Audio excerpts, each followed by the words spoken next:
We're gonna make some chicken pot pies with a buttercrust lattice on it. Then we are going to make some peach crisp and some almond pastry and some lemon tarts. We're featuring buttercrust today because when I make it, I make a whole bunch of it on there. And I was asked to make some pot pies and a peach crisp for a family friend. So got that going. So let's start on getting the base of that up. We're going to take one onion here. We're going to mince it up and then we'll start to saute it.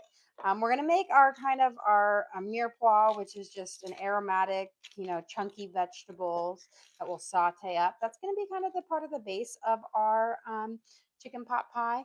And then we'll throw in some mushrooms, some fresh herbs, some shredded rotisserie like chicken, so just like leftover chicken that you have. And then I've been making my homemade chicken stock from leftover from like our chicken bones here, so you can see in it. I've got carrots, onions, but there's a leg right there. But amazing. It's been cooking right now for about 24 hours. We're like letting it simmer down. I add more water, simmer it down more to get as much flavor off of the bones and the chicken carcass as possible. But we're going to use some of that stock in our chicken pot pies as well. So let's get our onions going and then we'll work on our peaches. I grabbed some peaches from like this little local peach stand. It's always like they're all the way always out there. You just have to like hit the right roads on it. So we've got some great peaches that are like perfectly ripe that we're gonna peel up for our peach crisp for it. But it's always like, I saw him on this road last time. And you go there and he's not on that road. He's on some other road. So you got to like sit there and search for them. And there's a couple peach guys out here. But I got them and they just make the best peach desserts. Let's get our onions sauteed up here. And then while those are sauteing, I've got some carrots that I'm going to give a quick peel to, and we can kind of slice them, dice them up. And then we've got our celery. You have a question. Do you add any vinegar to your stock? I do not add any vinegar to my stock, but a lot of times, because I make my roast chicken with lemon juice in it, it adds that kind of little acidity to it that gives you that base for it. But I know lots of people do add vinegar to their stock for it. I don't. My stock, I use it up pretty quickly, so I also don't need that much acidity in it because I don't like, keep it or freeze it or do anything like that with it. But so this one really just is like, our leftover chicken carcasses from our roast chickens, and that we kind of cooked up with some lemon juice, and I literally squeeze lemon over the chicken, and then I stuff the things inside them when I make my roast chickens, and then some onions, carrots, a couple bay leaves, some fresh herbs. Let it simmer, really bring in there. So it's kind of like a mix between it's a nice chicken stock. So it's not just like a chicken broth, but a chicken stock. It has some good veggies in it too. So let's get our carrots peeled, and then we'll get these diced up. That way we can saute them because we're going to be kind of wanting to cook the main base of our pot pie. So we want to cook these until they're kind of like tender, not, mush or anything like that. But then we can stuff everything inside our little pie dishes, and then we'll make our butter crust, which actually I made this morning. And I made a lot. I used 3 pounds of butter today to make my butter crust. So I have a lot of butter crust. But it's great because I'm going to use it in my almond pastry, which my oldest daughter has been asking me to make for a very long time. And then I'm going to make the lemon tarts that are for Father's Day, so just a little bit late. Life happens, but I finally got to it. And then of course the pot pie, because I do make 2 types of pot pie. I do my biscuit pot pie, but my butter crust is my OG pot pie, and oh, it's so good with a nice crispy butter flaky crust. Now for these, I'm just doing, since I'm doing kind of the mini ones in little dishes for the butter crust, I'm only doing a top layer lattice crust on them, just because for the little like disposable pie tins, that gives you the better ratio of pie crust to filling. But when I do for like our family, and if I have enough left over, I'm going to do a big one for our family. But we're going to the pool tonight, and I promised the kids we could eat at the grill one more time before the school year started. So we're going to go there. They have really good pickle chips. And my oldest daughter is like, and I want mozzarella sticks. And I was like, yeah, okay. Yeah, typical grill food. They have really good smoothies too. So we're going to go there tonight on there. But if I have another extra one, I'll have it. And I think we might bring it with and have it on top of there. Or just save it. A lot of times I like to have little things in the freezer that I can heat up when I like, if I'm out of town or sometimes soccer practice says it's going to end at one time and an hour later we're finally pulling out of the field. It happens a lot. I always say the soccer schedule, it's getting crazy now. I'm like, I feel like my email is just pinging with, oh, this is your game weekend, game. And I'm just like, oh, even tomorrow, 8 a.m. we have to be at the fields, which means early morning wake up, kind of get out for us, got to get off of our summer sleep-in schedule. I know my Evie came down this morning and she was like, oh, Mom, I woke up early today. And I'm like looking at my watch and she was like, it's 9:20. And I'm like, oh, honey, that's not early. And she goes, oh, why? When you have? And I said, well, I kind of slept in a little bit today. My sleeping in is I woke up 15 minutes later, but I got up at 7:25 today. And that's my summer sleep in.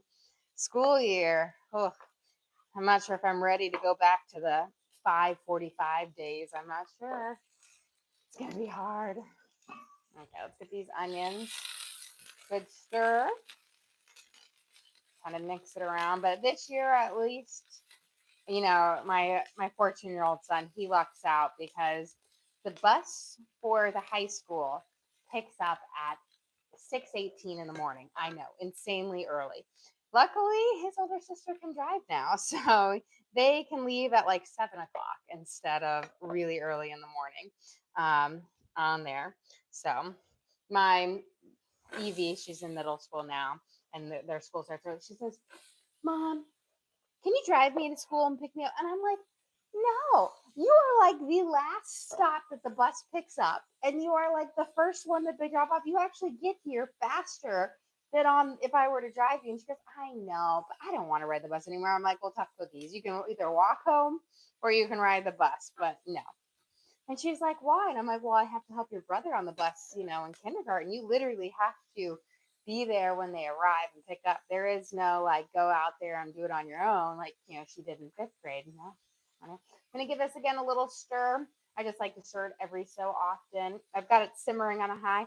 When I have it simmer overnight, I turn it down to my lowest setting, which keeps it really, really, really keeps it hot, steaming, but it won't cause it to completely evaporate away. But in the day when I'm around, I turn it up higher and then I can keep adding in more liquid when I need to. So we've got our, apparently I had another carrot hiding in my celery. Well, we'll save that for another day. I've got my celery here. We're going to keep our little leaves up top because those are nice, lovely celery notes. Celery is pretty big, so I'm going to slice it down. There we go. And we'll get these guys diced up and we'll add them in here. And this is going to be essentially, these are the aromatic vegetables for my mirepoix, which will give us the great filling. Do you cover the chicken stock overnight? I do with my lid. So I have my lid on there. Sometimes since it's so low, it's not going to boil over. If you're going to do it on a higher temperature, then don't. But that just traps in that extra moisture, so it can't reduce. It will reduce a little bit, but not as much. Now, during the day, I keep the lid off because I want it to, I am essentially just constantly boiling off the water, adding more in. That just allows me to get as much flavor out of the bones and the skin and the chicken carcass as possible.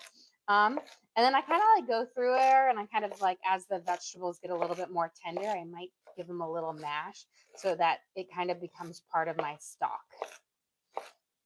So, and it just gives it a lot more flavor than, your store-bought stock.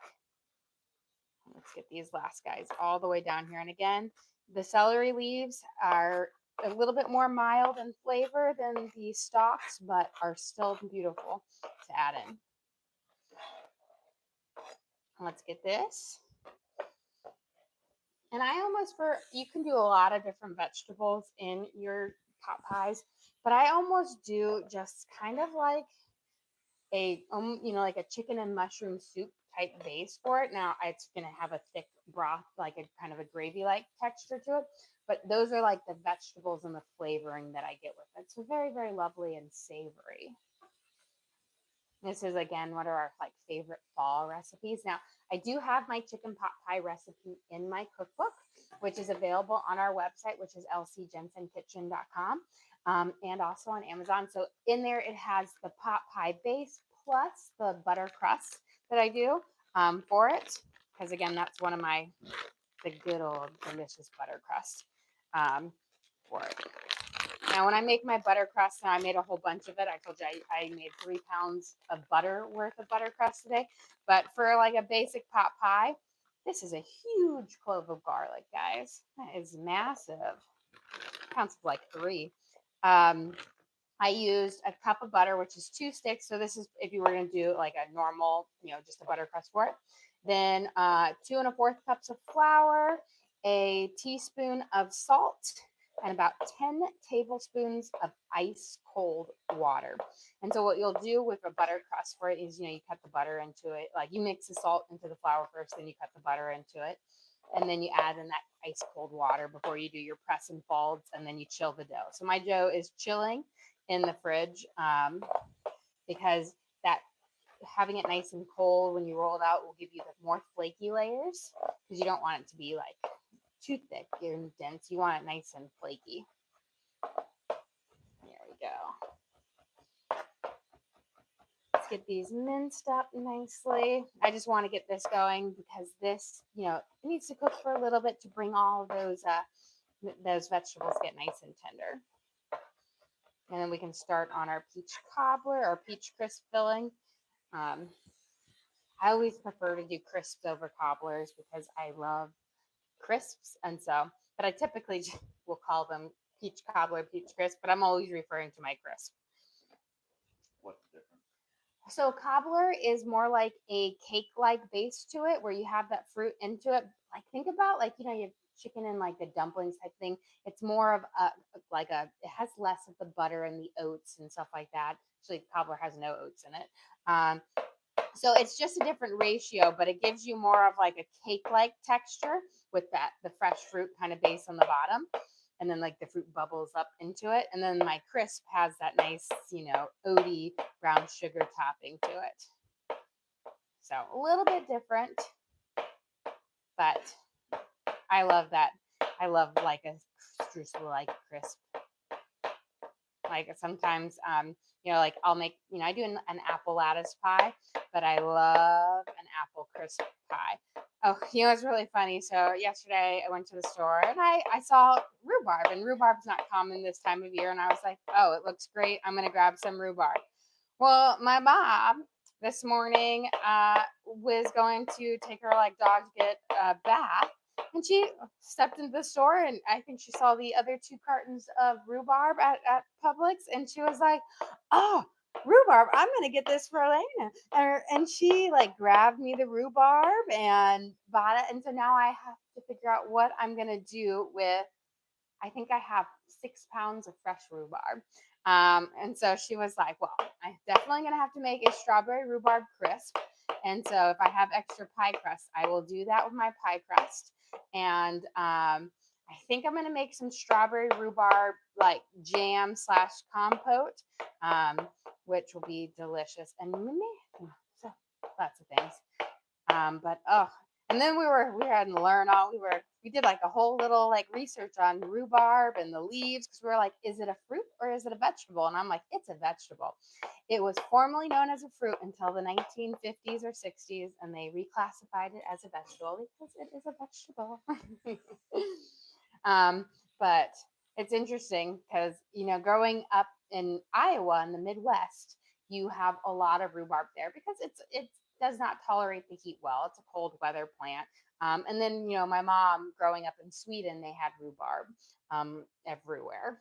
And so I've always loved strawberry rhubarb. I always associate strawberries with rhubarb. It's like strawberry rhubarb, but you can do just a rhubarb.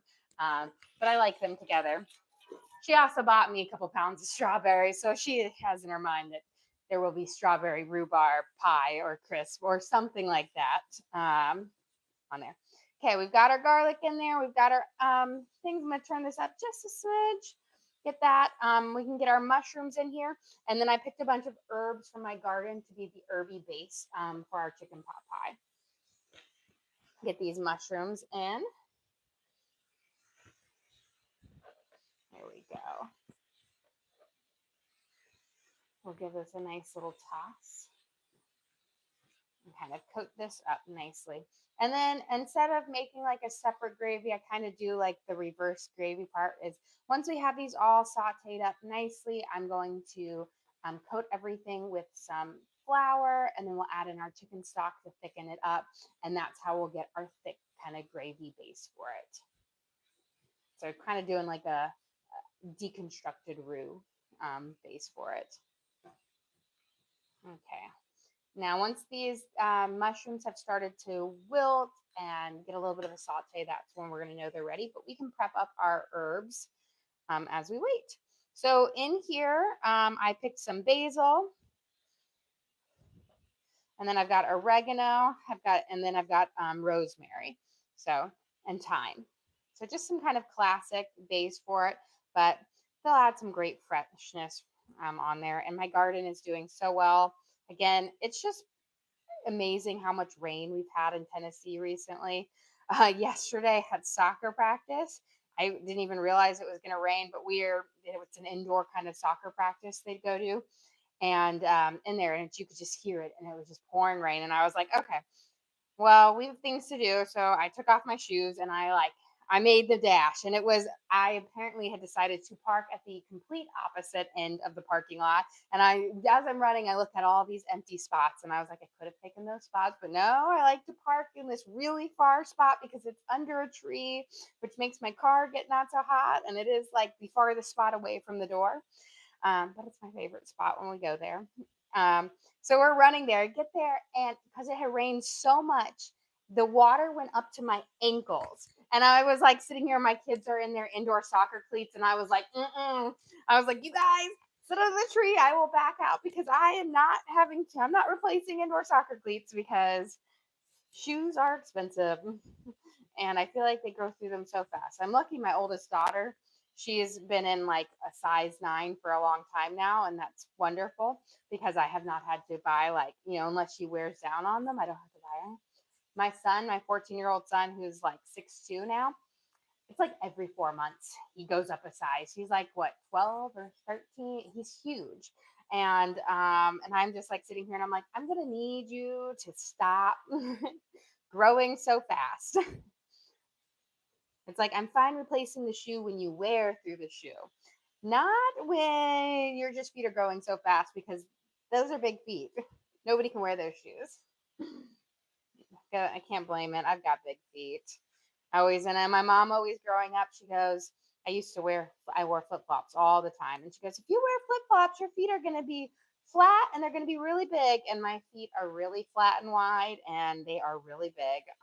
And every time I tell her that, she's like, see, I told you. And I was like, yeah, I should have listened, but I didn't.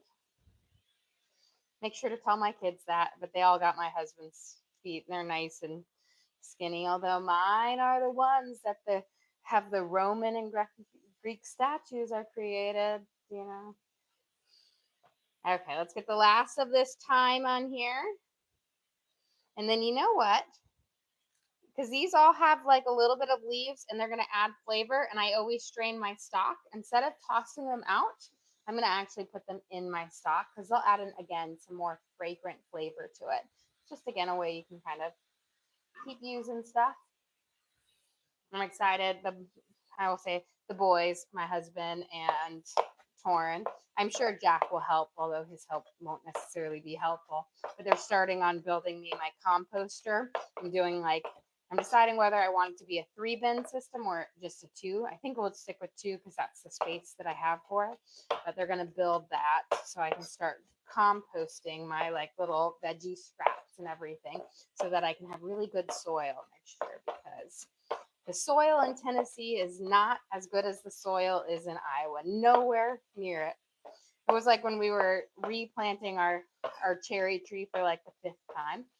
We're digging up, and I find just natural clay, and I was like giving it to the boys, and I'm like, oh, this is clay. We can play with it. We can shape it, and if we leave it out, it will dry hard.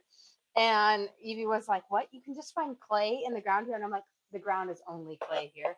That's why nothing grows well. Okay. I'm not going to put my herbs in yet. I'll get them a little bit closer. I want my mushrooms and onions and celery and whatnot to continue to saute a little bit more before we get them in there. But while we're getting that down, let's get my hands washed, and then we can start on our peaches base for our peach cobbler. So or peach crisp. See, again, I'm just going to call it a cobbler, but it's a crisp. We are not going to, you don't have to stew them as long as you do for an apple because they're pretty tender to begin with.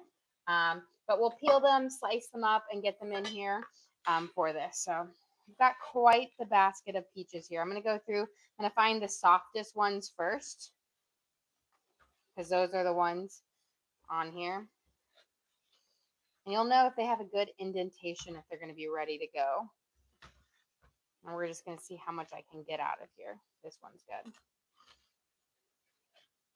Say, you know that they're fresh when you have part of the peach tree there. Okay, I think we should be good at that. Let me give them a quick rinse. And then we'll peel them, slice them, make them delicious. Although these ones are very, very fuzzy.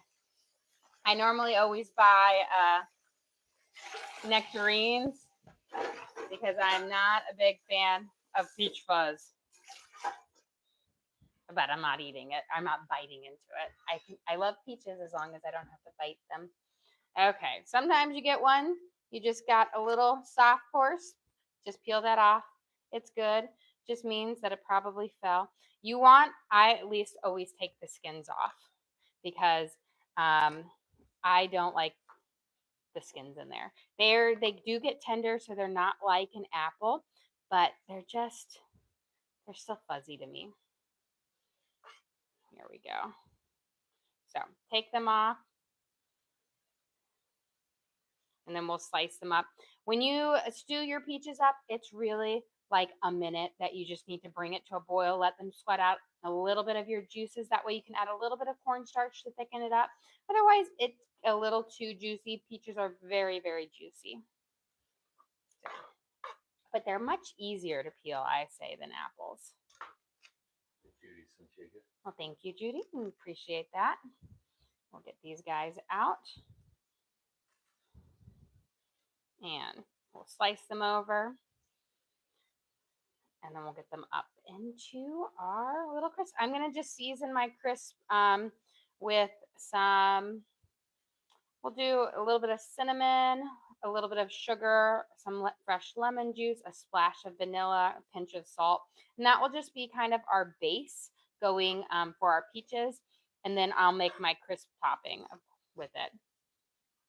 But peaches are a little bit, I like them to spice them just a little bit lighter than I do my apples when I make like an apple crisp. So apples, I typically will use a brown sugar on there. But for peaches, I like to use just granulated sugar. I think it brings out more of the citrus notes in the peaches.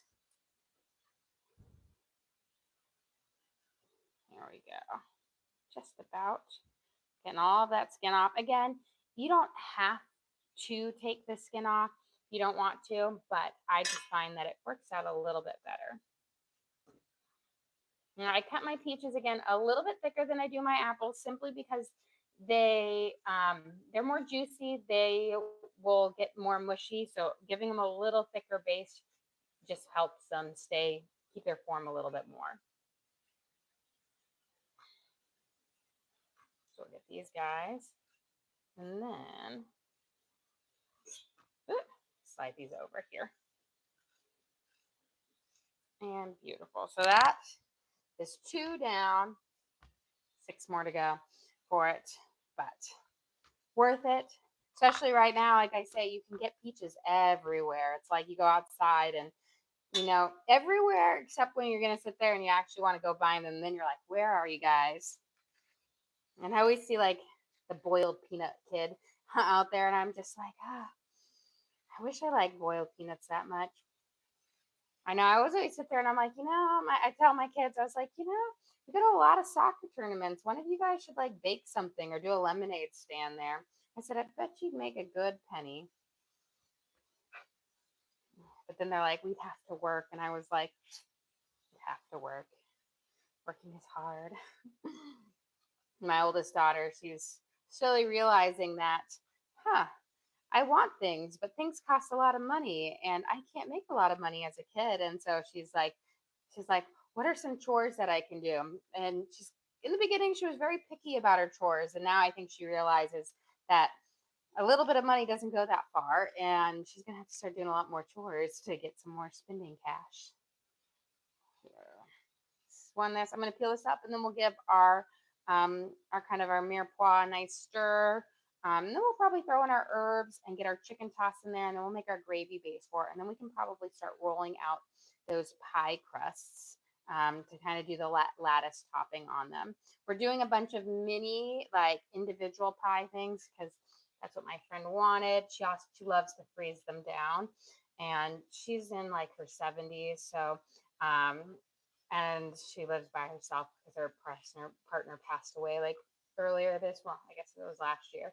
So I like to cook her up a lot of meals. A lot of times I give her, because I tend to make sometimes a little bit more than what my parents can eat because we're all like good family friends, that I make her a nice good serving as well. There we go. Let me get my hands a quick rinse, and then we're going to give that a stir over there, and then we'll drop in our herbs. Lovely. And again, you want to saute the base of our chicken pot pie because you want this to be tender. The pies are going to bake in the oven, but they're not going to bake super long, so you don't want them to be raw. Let's add in our fresh herbs. We'll give this a good saute. Bring that lovely flavor around. And then we're going to add in our chicken, and then we'll put everything off with some flour, and then we'll add in our stock after that. And then I can move my stock in. So I've got my big bag of shredded chicken left over from last night. This is a lot. So we're going to add this in here. That was one of those things where when I make, roast chicken dinners for us, I make a lot so that I have extra like rotisserie chicken essentially, or baked chicken that I can shred, and then I can easily use it for a quick meal.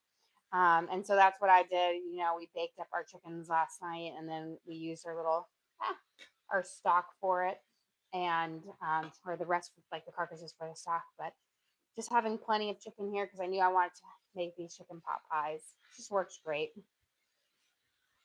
We're going to let this heat up just a little bit before we add in our flour. There we go. Give this a good stir. I'm just trying to make sure I get all of my vegetables, kind of some of that chicken down there, because I want that chicken to kind of reheat, because you don't want to add the flour on when the chicken is cold or anything like that, because when we add in the stock, we want everything to kind of heat up nicely. Okay, we'll let that sit and warm up for a little bit while we continue on with the rest of our little peaches here. And then we'll strain out some of our stock here for this. It's kind of a great way to reuse, like, I guess, multiple parts of the chicken for another meal on there. Because sometimes you don't have the time, but I always like to make homemade meals for my kids as much as possible, or for our family. Just because it's better for you, it's cheaper on there. You know exactly what goes into your food. Whew. Get these guys down. Torn was like, ooh, what are all these peaches for? And I was like, oh, on there, he's like, if we are going to have some peaches, right? Because he loves peaches. And I was like, we will have some peaches. I have to make sure. I might have to swing by and grab another basket from the farm stand before they are gone for this season because he loves to have them in his lunches. And I'm in my mind thinking, what do I need to get ready for lunches this week? We did our big kind of I will say it's like back to school grocery haul. It's from my ear. um, and it's crazy, like all the different things just like changing. I'm like, okay, summer mode over, different type of cooking now, get meals ready, get breakfasts ready. What do I need to bake up? Because I bake, like I made my granola bars. I got to make some Chex Mix. I make a bunch of different like snacks that they can have that I can send to school. My oldest daughter, she was like, Mama, I want you to make your muffins, but can you make them mini on there? And I was like, okay. So I'm like, I'm going to start making some mini muffins because at the store, Evie was like, ooh, can we have little bites? And I was like, no. But I said, I can make little bites at home. So I was like, I'm going to have to just get those, make up because they love lemon poppy seed and like coffee cake and pumpkin. And I was like, you know what? It actually might be better to send them smaller, like 2 or 3 smaller ones versus a great big one. There we go. And then we'll get our base on our things. We'll give that a good stir here. Let's finish up there. On there. There we go. So let's get these sliced up in here for that. And then we're going to make our little pot pies today, nice and mini as well. We're just kind of a mini thing, but on there, I've got to refill my whole little like baker's pantry. Like the other day, I made my granola bars for my like for back to school, and the little kids have already been going. But Teddy was like, "Mama, I want some of that. So can I have some of that now?" And I was like, "Yes, of course." And I was like going there, and my husband was like, "Gosh, how much are these compared to buying them at the store?" And I said, "Oh, this is like a fraction of the cost at the store." So yesterday, I made up my was it yes? Yeah, it was yesterday. Our chocolate peanut butter granola bars. I'll go show you guys real quick, and because I got to stir my chicken anyways. I have them cut up and portioned. We've already eaten probably about half of them. But here are my chocolate peanut butter cashew granola bars made with oats, Rice Krispies, honey, peanut butter, brown sugar, cashews, and peanuts in it with some mini chocolate chips on there.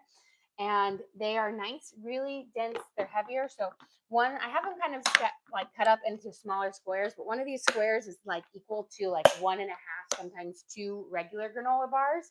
Those like the chewy ones, the smaller ones.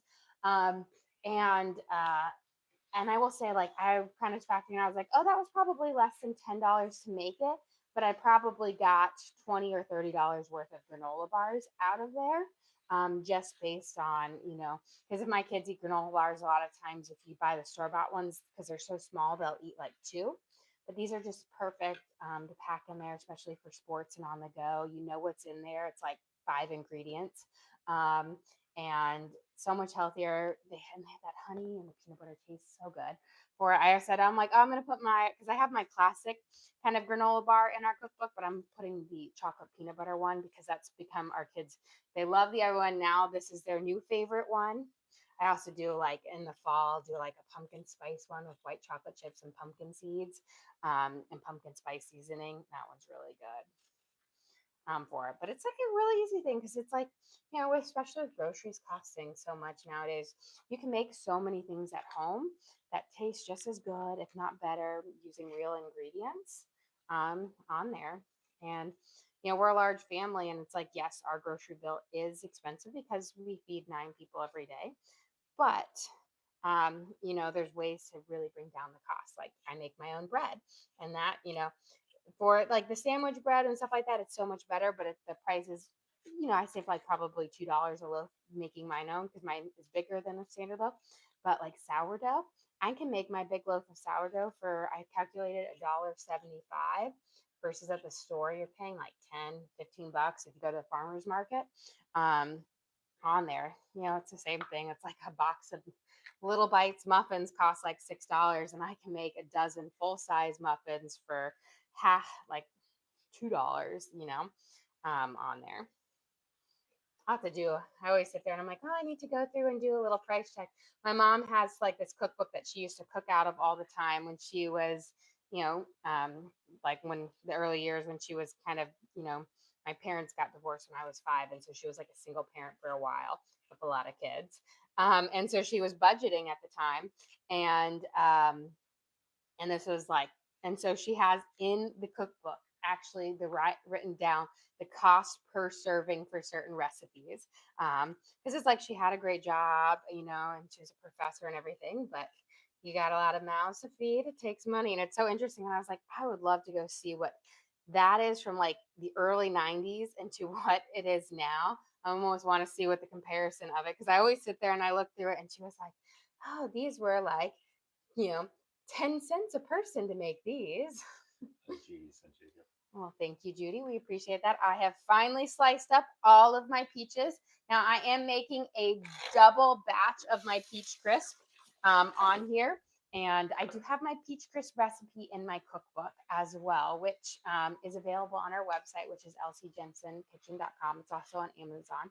It is one of our favorites. We're going to stew these up in just a second on there.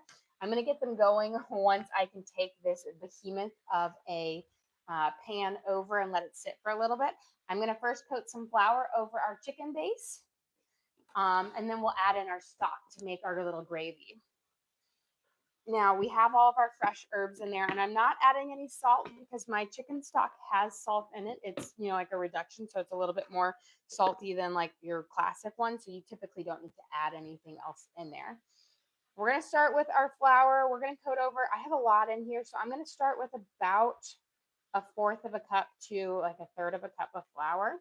And I'm going to just coat everything up. And essentially, we just want to make a nice paste out of it so everything gets kind of coated up and nice and pasty. And then when we add our stock in, it will like thicken up into a nice gravy base. I'm going to add a little bit more, but just start with a little bit to begin with. And you don't want to have your base for your chicken pot pies be too runny, or especially if you're going to do the double crust pot pies, because it can make that bottom crust not as crispy. Oops, throwing some chicken around. Okay, let me grab a little bit more and coat it up. I'll know when everything has this kind of white little paste over it. That's when I'll know I'm ready with it. And it can vary based on how much you have in here for it. And it always depends on how hungry were the boys the night before. Depends on how much chicken I have left,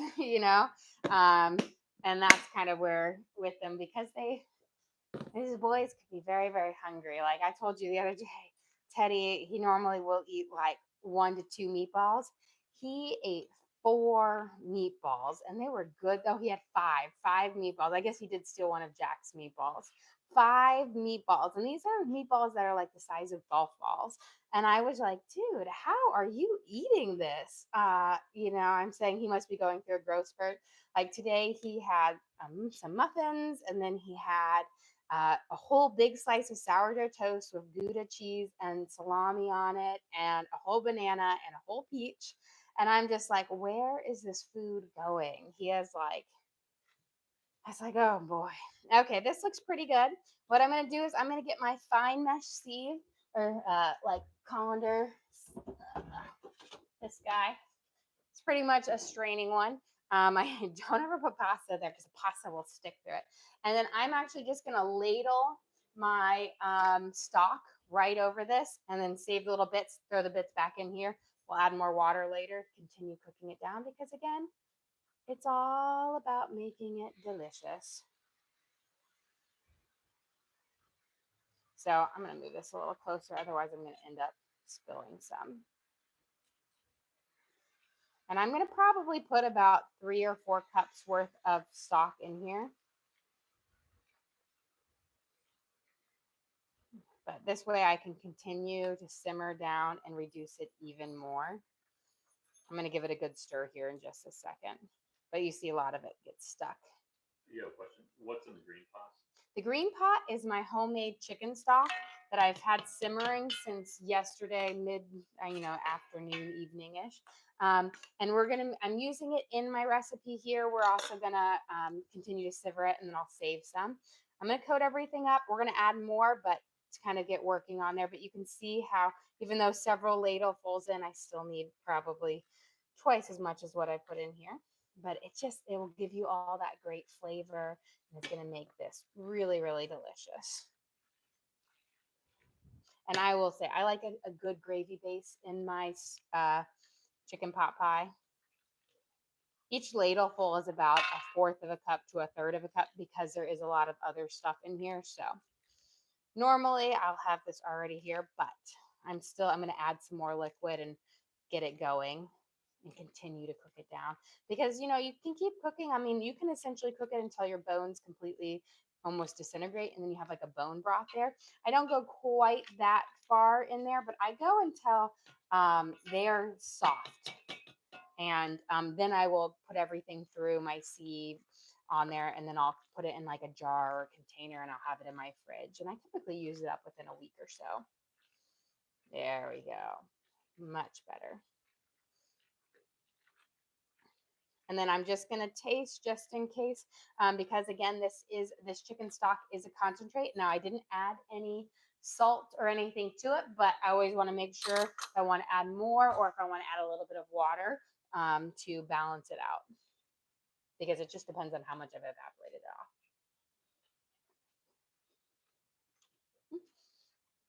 I think I'm going to add a little bit more chicken stock, but I don't need to add any more salt or any water. I think we're good.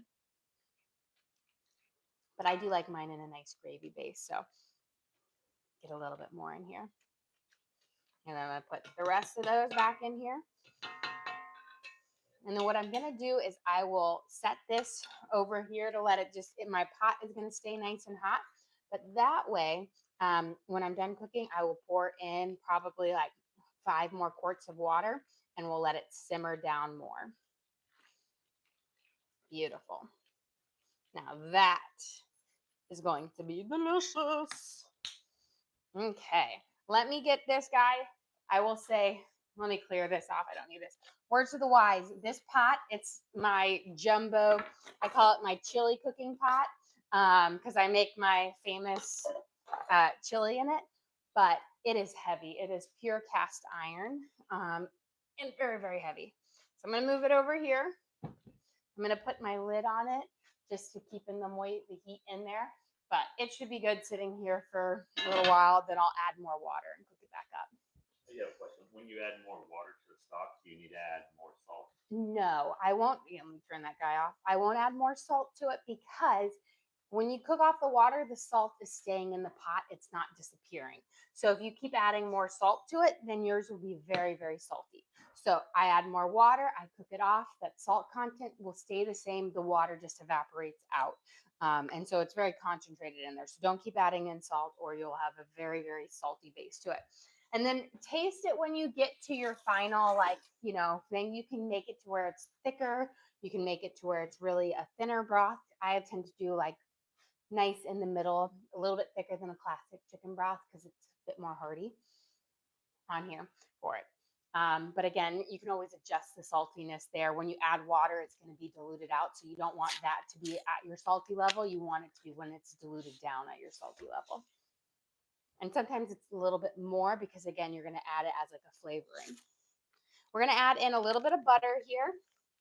This is going to be a double batch of my peach cobbler.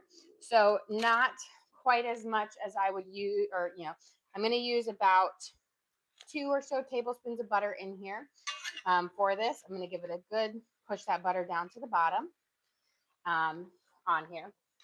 And then I'm going to use, as I said, I'm going to use granulated sugar instead of brown sugar. I use brown sugar for my apple crisp, but for my peach crisp, I like granulated sugar. It's a little less rich in flavor. It gives you more of those citrus notes. Since this is double recipe, I'm going to use about 2/3 of granulated sugar. You also need a lot less sugar with peaches because they're already fairly sweet. We've got that going in there. Move this to the side. I'm going to add in about a teaspoon of vanilla. Just use my capful here. I'll do about 2 capfuls. This is going to give you just a nice flavor to it. Let me turn that down just a little bit. I'm going to mix it up. Then we're going to add in a little bit of cinnamon and then a little bit of salt and a squeeze of lemon juice. I'm just going to kind of coat it up here.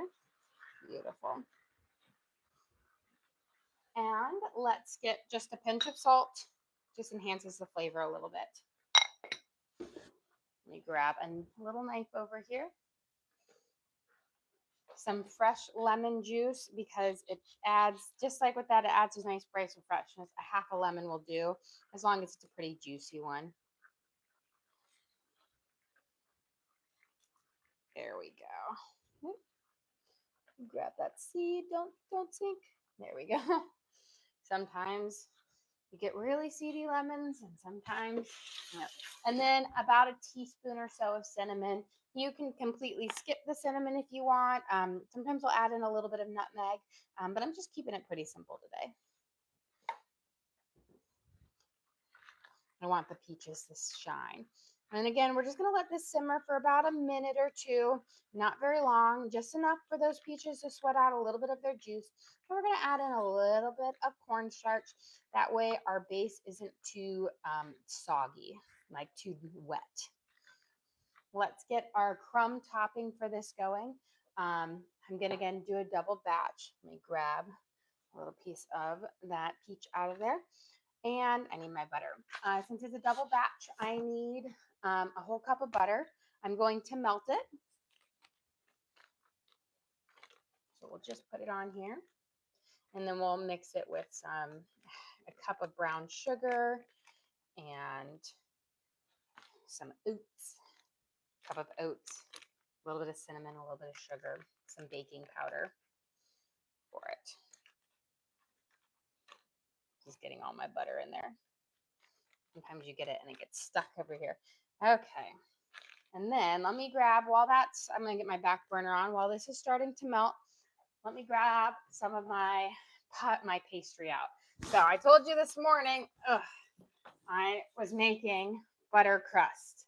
This is 3 pounds of butter is in here. So this is 6 kind of sheets of pie crust, which makes a lot of pies, or a lot. And we're using them here because I'm using them in my almond pastry and everything. But they have had a chance to chill on here. And I will tell you, making mass puff pastry, or not puff pastry, but mass butter pie crust shell, it takes a lot of arm strength. There's a lot of going in there. And then little Jackie, because I started it early, he woke up and he was like, ooh, I want to do that too. And I was like, I don't really want you to help me with this. So I got him a Play-Doh kit to play with. I was like, you can play with your little Play-Doh kit. We did a little zoo Play-Doh kit, and I will do this. It's like, sometimes I love your help, but not when I'm going to be cooking some food for other people. They don't want your help. Here we go. And let me get that butter melted up. And let me grab a different bowl, because we got to make our crumb topping here. Grab a couple bowls down. We can start getting the ingredients measured in here. Once my butter is melted, we're going to add in a cup of brown sugar with a cup of oats and about we'll do 1 teaspoon of salt here. Now, this is my 4th cup, so I'm going to have to do this 4 times to make my cup. Here we go. And now this is going to give us just this really lovely streusel crumb topping on there that is so yummy. But we're going to start up by kind of mixing these first batch of ingredients together, but you add your flour in last. So we've got our brown sugar in there. I'm just getting it ready for when that is up here. And then let me grab my baking powder. This is the key to going from a streusel topping to a crisp. It gives you a nice light and airiness to your crumb topping, but you still have that rich kind of streusel flavor to it, but it's not as strong. We need a teaspoon because this is a double recipe. So a teaspoon of baking powder. And it just gives it, it puffs it up a little bit more. We're gonna do a teaspoon of salt.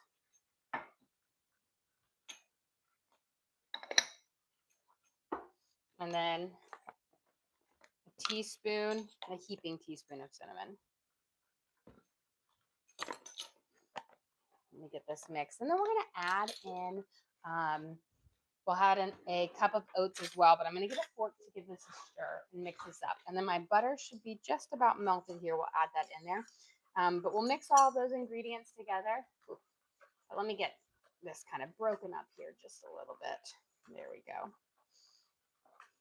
And then we'll add in our butter, and it almost makes like a little sauce here. Just making sure my butter, I want it all to be melted up here. There we go. And pour in. Give it a good stir. So again, this is 2 sticks of butter. So a cup of butter again. We are making a double batch. Here we go. So now we've got it in here. We'll mix this in here. It's kind of going to make like a nice little brown, sugary, delicious syrup. We're going to add in a cup of oats. I'm going to use old-fashioned, but quick oats work well. You just don't want to use steel-cut oats because they'll be too hard and crunchy, and they're just not the right consistency for this dish. Here we go. Okay. Nope, I'm not going to leave my fork in there because it will disappear into the bowl. I'll move it right over here. Let's get our oats in here. So 1 cup of oats, old-fashioned. Coat them up first. Then we will add in about 1.5 cups of flour. But make sure your oats are completely coated before you add the flour in so that everything kind of mixes together nicely. There we go. And this is what we're going to sprinkle on top of our peach base for our peach crisp here, which we have kind of heating up. We've got our fruit heating up nicely. Beautiful. Okay, and let me grab our flour. So this is, again, our peach base here. I've got it heating up. We're going to add a little bit of cornstarch in here in just a second, just to thicken it up a little bit so it doesn't continue to sweat out and get too juicy for it. But you want a good sauce. You don't want it to be too jelly. We're going to do 1.5 cups of all-purpose flour here. So that's 1 and 1/2 cups there. And sometimes I add a little bit more because I really, at the very end, I go and look at the exact consistency of it. And if it's too wet, I'll add a little bit more because you want it to kind of crumble up nicely for it. And so sometimes you have a pocket or a little less oats or whatnot, but you want to be able to hold it together and crumble it apart. So I'm going to add just a splash more flour in this so that I can have that perfect, again, consistency in here. So there we go. And then we're going to break it apart. And essentially, you can see this one's still too wet because it holds, but it doesn't break apart. So again, just a little bit more until you get there. And that's just because when we use the US customary measurement, it's not as exact as baking with grams where you have an exact weight. And so sometimes your cups can be a lot more or a lot less. And so that way you always got to kind of look at it. So here's what you want. Break it and then falls apart. Perfect. Okay. So I've got it mixed up and I have got it ready to go. Okay, let's get these peaches finished up here. I'm going to give my hands a quick rinse since they're a little crumbly. We're going to add in just a little bit of cornstarch. Now, peaches are juicy, but they actually kind of give you a thicker juiciness to it. So you don't need as much cornstarch as, say, blueberries that are very juicy, or even apples can be super juicy at times. We're going to take our cornstarch, and I'm going to just kind of shake it over the top. You're going to use about a tablespoon or so at a time. And again, it's really going to depend because some peaches are going to be juicier than others. But sprinkle it over, give it a good stir. Essentially, you want it to form a nice little gel in the middle where not a thick, like, super thick, but enough where you can like cut your spatula through. But don't keep adding cornstarch until you've given it plenty of time to reheat and thicken up. So we added that butter in the beginning, and that just helps take away any of that chalkiness that sometimes cornstarch can have. But again, let it thicken up here. And it should be that once you've gotten to the right a point, like the right thickness, is when you take your spatula through. Now I have a really big pot, but you can kind of cut it through. So you see how that liquid just falls in really fast. We're probably going to need a little bit more, but I'm going to let this get a little bit more heat first before I add it in. You don't want to rush it, I will say, because the heat is what activates, like thickens it up. And so if you don't have your whole base hot yet, then it's not going to be ready. But we will add just a little bit more because it is a big batch of peaches here. And don't just drop it down in a clump. Try to shake it over because cornstarch can also turn into like a dumpling type base in there, and you don't want to have little cornstarch dumplings or balls in there. Okay, so now do you see when I kind of slice through it, it's a much slower. I've got it kind of clinging. That's when we know it's perfect.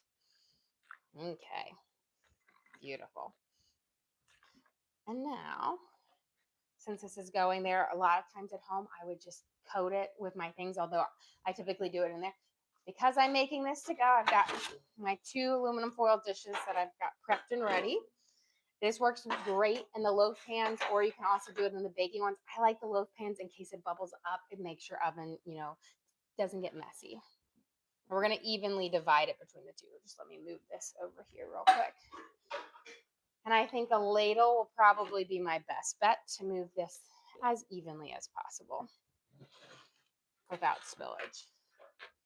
Now, when you're dividing up, don't just fill up one pan and move to the next. I find in order for you to make sure you get the right amount and equal,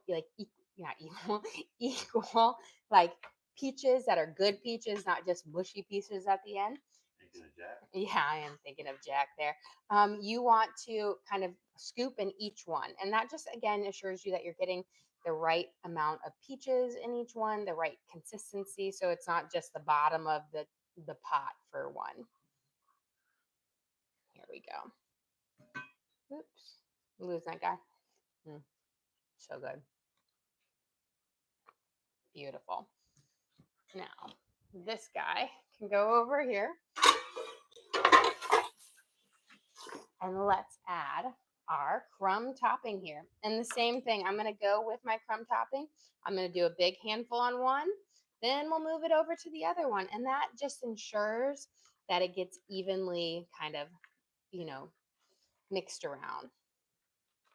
I was the youngest of 10. And so I always appreciate when everyone made sure you got something instead of the last kid going last. Although as a parent now, even though both my husband and I are like the babies of our families, there is a thing about seniority rules where you're like, well, they are just older than you, and that is why. And and I'm like, gosh, but I really hate saying stuff like that because I was the youngest and I remember how that felt. But it's like, my 10-year-old daughter wanting the same thing. I guess she's 11 now, not 10 anymore. The same things as my 16-year-old. And I'm just like, you guys are very different ages. You guys are very different things. My oldest daughter, her feet have stopped growing. She's been in the same shoe size for 3 years now. So yes, she can get a nice pair of like a nice, more expensive pair of shoes because I know that those shoes will last. Where I'm like, Evie, last year you grew through 2 different shoe sizes. And so I am always like, I'm not going. And she's like, can I get, and this? And I'm like, oh, but those are very expensive shoes that you'll wear for one season. Okay, let's go get these guys in our oven baking up. These will bake at 350 for about 25 minutes. You're essentially, because the peaches are already started up and they are hot on the bottom, so I'm going to put them down right there. That heat conducts through. But we're going to bake them 350 for 25 minutes because really you're just cooking up the crisp topping. One thing, when you're putting your loaf pans in, put them in perpendicular to your grates so that they don't tip. I've done that before. So 25 minutes. Let's get some pot pies rolled up, and then we'll start working on the other things. Because again, this is the long, crazy prep stream. We're going to start working on our lemon tart base. Now, you might not get to see everything today, but you'll get to see a good portion of it. Let me wipe down because I've got some herbs for it. But we will go until, until the cameraman can't go anymore. So we'll see how long I will say. Okay, let me. It depends if you make lemon tarts before. I am making lemon tarts. I'm gonna just move all of my savory stuff out of the way because we're gonna use this is gonna be my pie kind of things, and I don't want to have anything on here. I should really say we'll go until the phones die. Sometimes the phones die before we, or battery loses charge. Here we go. That's always one thing. My kids are like, "Oh, my phone," and I'm like, "Why did you not charge it at night while you're sleeping?" I don't know. And I'm like, that is when most people charge their phones. My kids, apparently, that's not a thing. Okay, what we're gonna do is we will roll out some of our pot pie dishes. So we've got these cute little itty bitty ones. I'm gonna scoop and fill them up. Then we can roll out and see how many we have. Then we'll make our lemon tart filling, our almond pastry filling, because we've got a lot here. But let me get these scooped up first. When I bake these up, it is easier if you bake them on a baking sheet versus on individually, just because you got to take all of them out individually. So I've got to make at least 10. But I think I'll be able to get 12 on here, which is perfect. I used to always just send my little dishes, and then I realized I wasn't, because I don't necessarily see these people all the time, and with my parents, that I wasn't getting my dishes back and a thing. So now I've got these little handy dandy things, because these are, again, a favorite in our that I make. Let's see, here we go. So we're gonna start kind of the same method with our pot pies. I'm going to just do a scoop in one, and then we'll see what we have left over. And again, if I have a good amount left over, I might make a big pot pie. Or honestly, my kids just love this filling. It's so good. But when I'm doing mini ones, I just do a pie crust topping, because it doesn't, if you do the pie crust on the bottom and then one on the top, you don't get the right ratio of pie crust to topping. And so this way you can get that nice, you get the best of both worlds. And, it's a little bit about portion control, because you still get a lot of filling in here. But that butter crust, it's good, but it's not the most low calorie food you can get out there. And then, making them like this, it's kind of like you can freeze them down. So you've got your little, who needs Marie calendars when you've got these sitting in your freezer? Although I did enjoy several Marie calendars when I was a kid. Actually, I think maybe when we were even dating in grad school, those are good little pot pies. But nothing does beat homemade, I will say. And it's because the crust, that baked in the oven, perfect butter, crispy crust. Okay, let's fill these out a little bit more. Might just have to make a couple more small ones for my parents, because I don't know if I have enough to fill in a big one, but we'll see once everything gets this. But again, doing this like the double scoop like this, it ensures you get an even ratio of the vegetables to the chicken on here. Can you go over what the filling is? So the filling in here is, we've got our leftover kind of shredded chicken from our whole chickens, and then mushrooms. We made a mirepoix with carrots, onions, celery. Some fresh herbs from my garden. I use basil, oregano, rosemary, and thyme. And then we made using my homemade stock and flour. That's what we use to kind of thicken this up. Do you think? No, I'm not gonna be able to. I was like, do you think I could squeeze another one in here?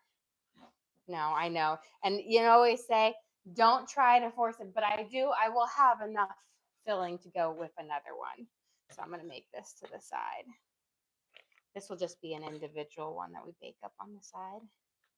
So my parents, because my friend asked for 10, my parents will get 3. Well, we'll see. Torn might get steal one. I know I was going to originally do them, and then the kids all asked to go to the pool, and I was like, okay. We'll see. I might actually just keep them up. We're about to have some crazy games. Maybe pop these in here because our little boys, they can eat. They'll share one of these. They won't ever eat a full one because these are, if you think about it, they're pretty filling here. And then we're gonna top them off with our butter crust on top of it. Just make sure I've got them pretty evened out here. Okay. Again, clearing out some of the bulk that we have here. And we got this little guy on the side. Let me go. I'll start with this one. I'm gonna go grab my rolling pin, and we'll use a little bit of a pastry cutter. This is where I bring out, I have my little fondant one. I bring out my big guy. This is a marble rolling pin, and I grew up using a marble rolling pin. Actually, our house, we had like 10 different rolling pins. I don't know why we had so many. We had wooden ones. We had ones with weird designs on them. But the Marvel ones, my mom had 2 of them, and it gives you good heft to it. I have a lot of rolling pins too. I'm not gonna lie, because different things need different rolling pins. But I don't know why my mom had so many of them because it wasn't like she did a lot of baking. It was my aunt who did most of the baking, or at least the dessert baking. Because my grandparents and my aunts and uncles, they would always come at Christmas time because they lived in Germany. And so they would come over and they would spend like a whole month with us. And there it was my aunt would come and she would make all of the Christmas cookies and all of the nice little desserts that were wonderful. I remember, like it was growing up, the day after Thanksgiving was the day we decorated our house for Christmas. And growing up, we were like a maximal Christmas decorating, and I am very much still embody that. But lots and lots of everywhere decoration. So we'd spend a whole day decorating. Yeah, what was your degree in grad school? So for my master's, it's early childhood special education, and then for my doctorate, it's educational leadership and policy with an emphasis in K-12 education. Um, so all in education. I was a teacher for many years, and I really loved it.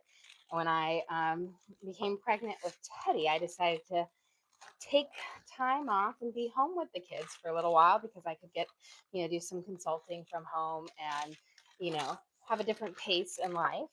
And I have to say, it's been really, really fun because then came Jack and I was like, well, I'm already home. Let's do it on there. And now my kids are all like, you should come be a teacher at our school, or they were getting a new principal and they were like, Mom, you should be the principal. And I was like, yeah, I don't know. I like my freedom.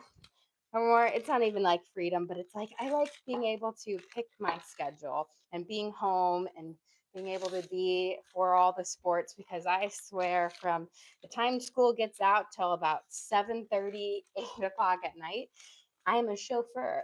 It's like I I hang up my ball cap and I put on my chauffeur's hat and I am out there driving around. Sometimes, where we live, we're like in the suburbs of Nashville, that sometimes the practices, I'll have 3 kids in 3 different cities. Literally, they'll be like all over, one in Brentwood, one in Nashville, one in Franklin. I've had one in Tulsa Station. I was like, what is going on? I said, these coaches, they all need to communicate with each other and map out what's best for me. Although this year I got really, really lucky. Torrin on one day this week, Torrin and Evie are at the same ball field, the same time. I'm like, winning. Okay, I think I've got this good enough down. I use this between two pieces of parchment paper. I'm just going to kind of push it here. I'm going to cut my strips. We'll lay it over. We're going to do lattice work.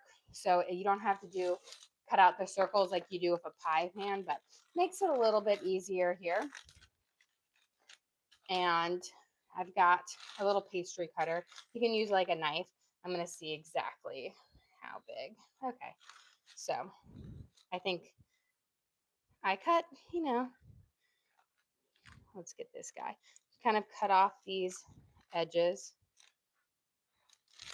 Why did I grab this one? He's not my nice one. Let me grab my other one. I've got, again, a ridiculous number of pastry cutters. I even have one that I prefer even better, but I used that this morning. So I'm going to use this to kind of make my strips because this guy will fit perfectly. And then so you don't even have to do like a whole circle over it. Just do the strips. We're going to do our lattice pie crust. I can probably get several out of this one sheet here. That's why I said it depends how far we're going to go with our pie crust today, because it's going to depend on how much pie crust I use. Okay. Let's at least get through with these first strips on here. Now, with a simple lattice pie, it's pretty easy.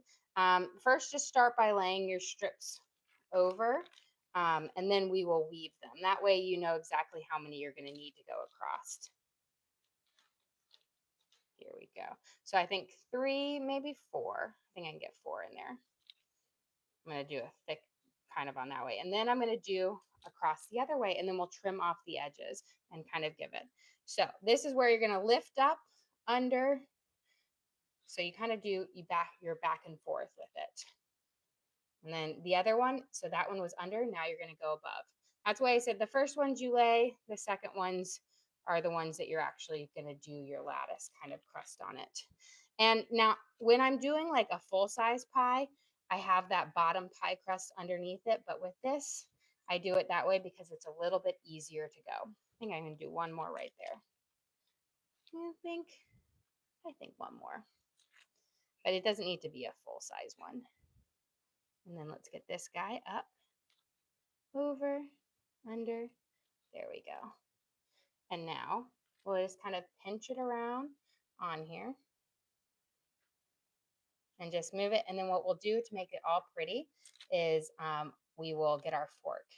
And this way you don't have to do the whole thing, but you'll get your little lattice, like the crumb together. So pinch it, and then we need to add like what I like to say, a little surgery where we add a little bits on there, we will. Now we'll grab our fork. And we're going to kind of crimp the edges around so it looks nice. Now you could also just leave there, but this always just looks so pretty when you add that little on there. Here we go. And then our final, go back in there to finish it off perfectly.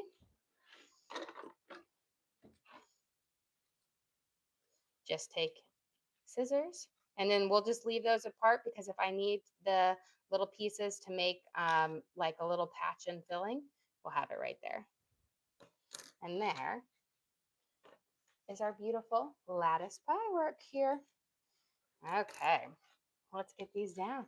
Got a lot of these going on it. Once we've kind of got these rolled out, then I will get, we'll start working on our our lemon tart filling.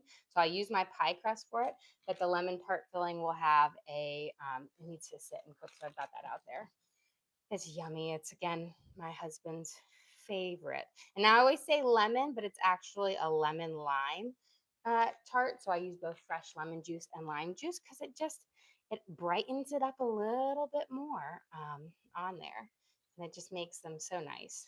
And it's essentially, I'm making a lemon lime curd with it. That will be lovely. Here we go.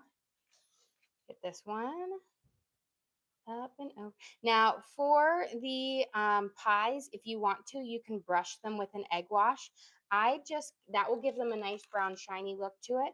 But I've always just bake them up as they are to give it a nice kind of buttery crust for it. There we go. So I'm just going to move this around. Pinch. Use a little bit of that dough that I had before so that I can kind of fill in those things. Because again, we just don't want to waste. We want it to all be delicious. Put in right over here. Because once you go to press it down with your fork, you're going to have that nice little crimpy edge. And then we'll finish it off with our scissors. Which again, you don't have to do the scissors part, but again, it just says little final things that can make it a little bit nicer. Now, a lot of times for my parents, I don't finish it off for them, but when I'm making it for someone else, I make sure it's expert. And that just makes one go from looking, like, oh, cute. Your kids put it together, to just a little finished edge here. And there, another one. Beautiful.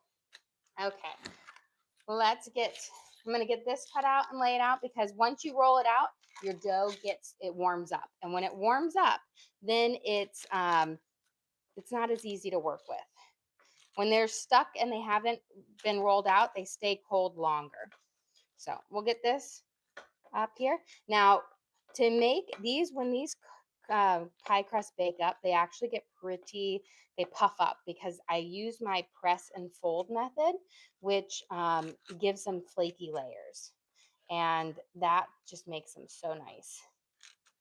Let's see, I think we'll get that end off there. These are going to be a little bit long, I can tell you that. So I'm going to just cut off this hole in there just to make it a little bit easier. Let's get these ones, and then before we roll out our next one, we'll get our lemon curd going, our lemon lime curd. Now, this is when you do a actual pie crust, you have to roll it out in the big circle and then cut your lattice. But on here, you don't have to. Brenda sent you. Well, thank you, Brenda. We appreciate that. You can also roll out your little pieces of like dough here fatter, like you don't have to cut them as thin. Thin, of course, gives you a cooler little weaving look, but you could do fat and just do 3 instead of 4. There we go. And then just make sure that you change the directions as you go here. Under and over.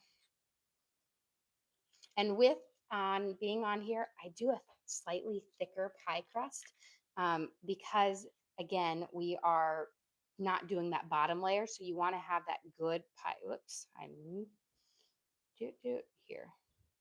There we go. I was like, how did I mess that one up?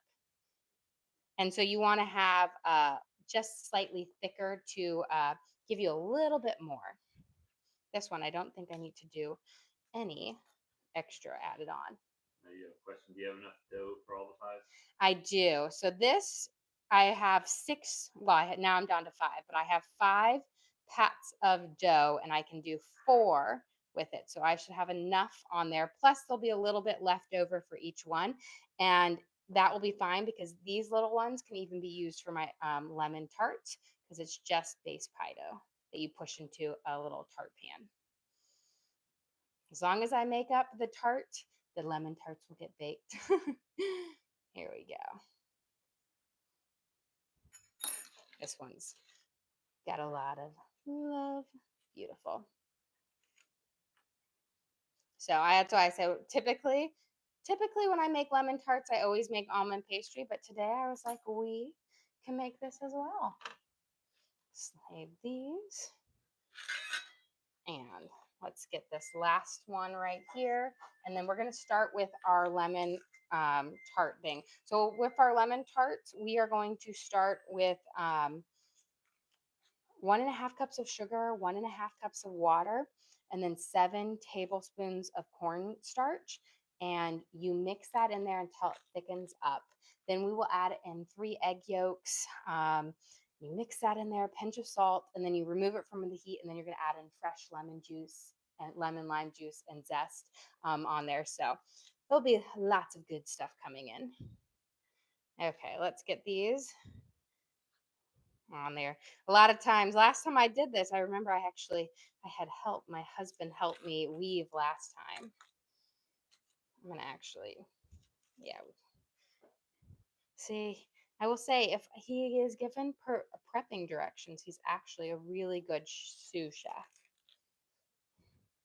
So got to give him credit there. He helped me make these last time when I had to make a whole bunch of them, and he did a pretty good job. I'm gonna cut off, and I'm just gonna turn this one into one because I realized that I was one short when I cut it. Under, over, under. Perfect. Okay. And then just take these real quick, and you see how you can just kind of squeeze them together on the sides. So sometimes if you're a little bit short, you might have to borrow a little bit of extra dough. If not, you do that, and then just put your finger underneath that aluminum foil, because the aluminum foil is not going to hold up as nicely as if you have real little pie dishes. But just give it a little bit of a tap there, because again, that little butter crust on the edge is so good. And then just take your little scissors and just snip right around. And this is why I have so many kitchen shears, because kitchen shears are a really great tool. Let me give these ones a little bit. There we go. Okay, we've got these. I'm going to set this dough to the side. This one we'll use extra right here for lemon tarts. I'm going to actually pop it in the fridge, but let's make our lemon tarts going. Then we can do that. We should have our peach crisp coming out in just a second. So this dough, I'm going to pop in the fridge because this one's soft and you want it for lemon tarts to be cold. And we're going to keep reusing that dough because we don't want to waste anything. 1.5 cups of granulated sugar. This is one of those recipes that I don't say I make it all the time. I make it like twice a year. But it is it's a very labor intensive with the little itty bitty shells. So I have it memorized by heart because I have made it so many times and I'm always like, I gotta make this one. But it is my husband's favorite dessert. And so he gets it on Father's Day, his birthday, and occasionally one other time in the year. So 1.5 cups of sugar with 1.5 cups of water. So let me grab my water, a little dish here. And you're going to mix it, and then we're going to add in 7 tablespoons of cornstarch. And essentially, you cook it until it thickens up. So let me add my 1.5 cups. I'm going to wipe, because apparently I missed everything when I was cooking earlier. So just let me wipe down my stove, which is classic me. You know, it's about the process. It's always like that artwork and it's so messy and it's the process. Or whenever I decide I'm going to do a deep clean of something, and typically when I do a deep clean, it gets way dirtier before it gets I'm actually going to do it over on this one before it gets cleaner again. And my husband's like, I thought we were cleaning here. And I'm like, I know, but I have to take everything out for us to clean. Okay. We've got our sugar. We'll give that a good stir in just a second. We need 7 tablespoons of cornstarch.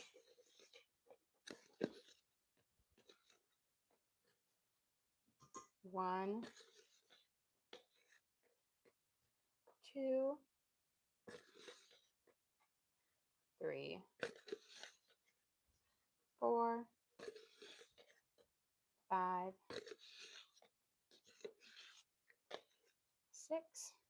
And you are lucky because we have exactly 7 tablespoons with a little bit left. Cornstarch will go on my list of more things to get. Always seems to be running out of something. We're going to give this a good stir. We're going to cook it over a medium heat. it's going to take a while to actually completely thicken up. Once it has thickened up into a nice gel, then we will add in our egg yolks and then we'll stir it, cook those for about a minute. We'll remove everything from the heat, and then we'll add in our freshly squeezed lemon lime juice and a little bit of butter. And that will be our kind of a really quick curd for this dish. Let's go grab our peach peach crisp, not cobbler, peach crisp out of the oven here. That way we can set it down and let it cool. Let's see. Half lobster, half alligator today. Smells so delicious. Okay, we're going to take one at a time, but look at this gorgeous. You can even see the beautiful little bubble up. I just put it right here on my stove. So delicious. Now I'm going to change my oven here to 425 because my pot pies are going to bake at 425. And my little pie shells that when I make them, I actually will, you can do 425, but I typically do my pie shells at 450. The little ones when I'm making the almond tart or the lemon tarts. But here we've got these gorgeous, beautiful peach crisps ready. They're so delicious. We used all of those, peaches from the little peach stand, minus a few that weren't quite ready yet. Now I'm going to heat this, get a little of that cornstarch away. Just come back every so often, give it a stir. It's going to take a hot minute before it thickens up. When it finally thickens up, it will go fast. Let's get, we can actually use this for our lemon juice.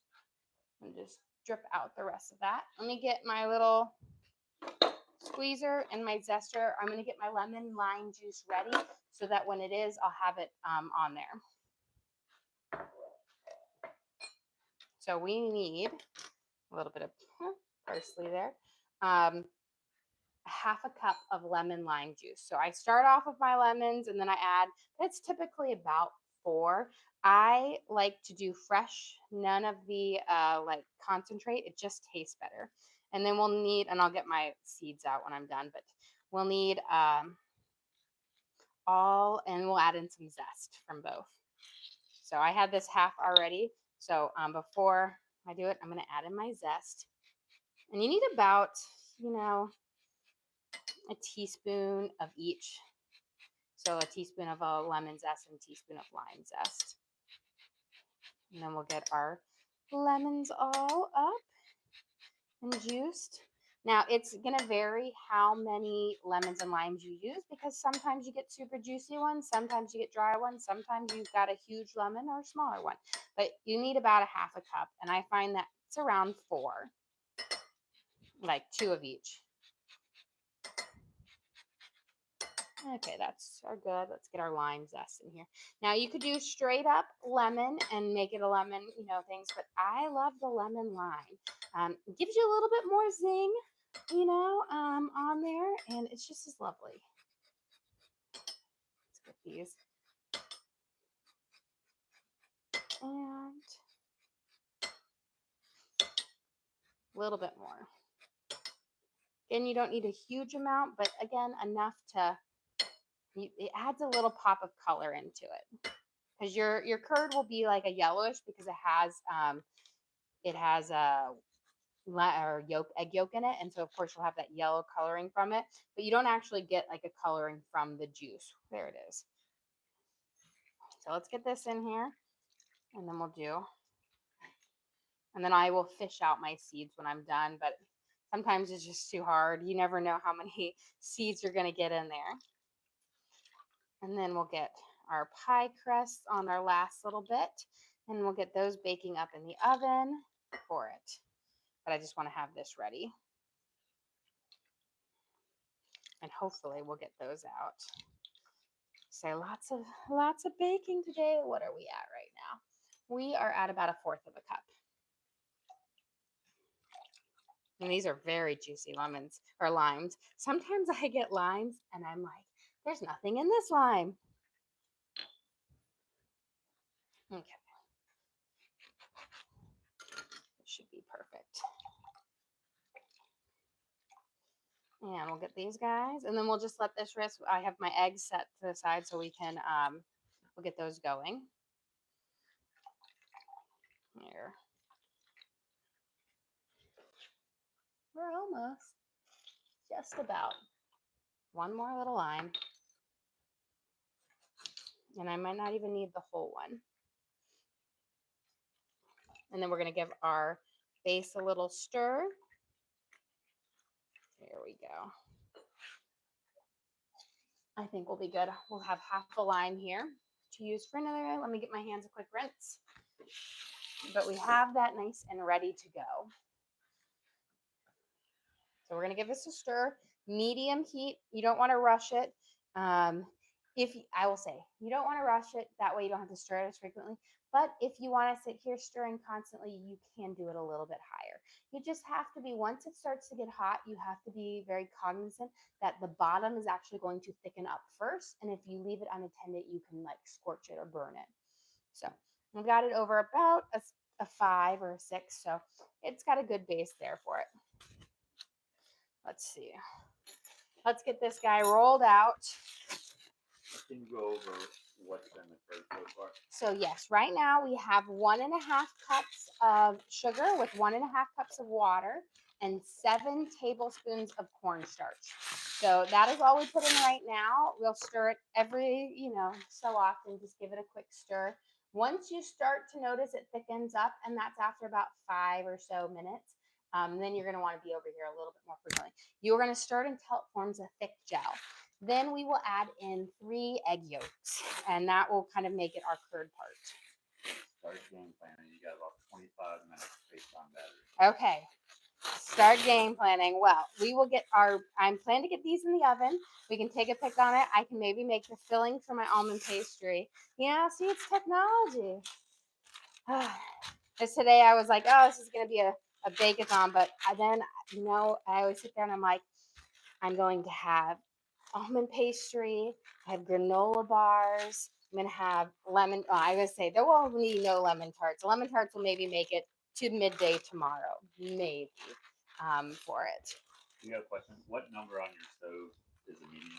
A medium is a 5. So it's I will say, it goes through 10. Although the highest number it stops is like it's 8, but it goes 8 and then high. So it's a 1 through 10. So I always say mediums are my 5. And I always consider medium between 4 and 6. And then below that, you kind of got your low and on there.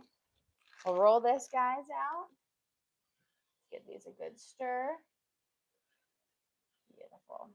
Now, also be cognizant when you're cooking on your stove. If you're cooking on a big burner versus a small burner, the size of your pot, the consistency, if you're using a Dutch oven versus a metal one, they all conduct your heat a little bit differently, which means you've got to, the metal is going to conduct the heat the fastest.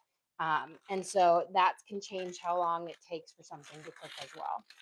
Let's get this rolled out. We'll get them sliced up and on our next one. And then we'll see how quickly we can get these out. We'll see.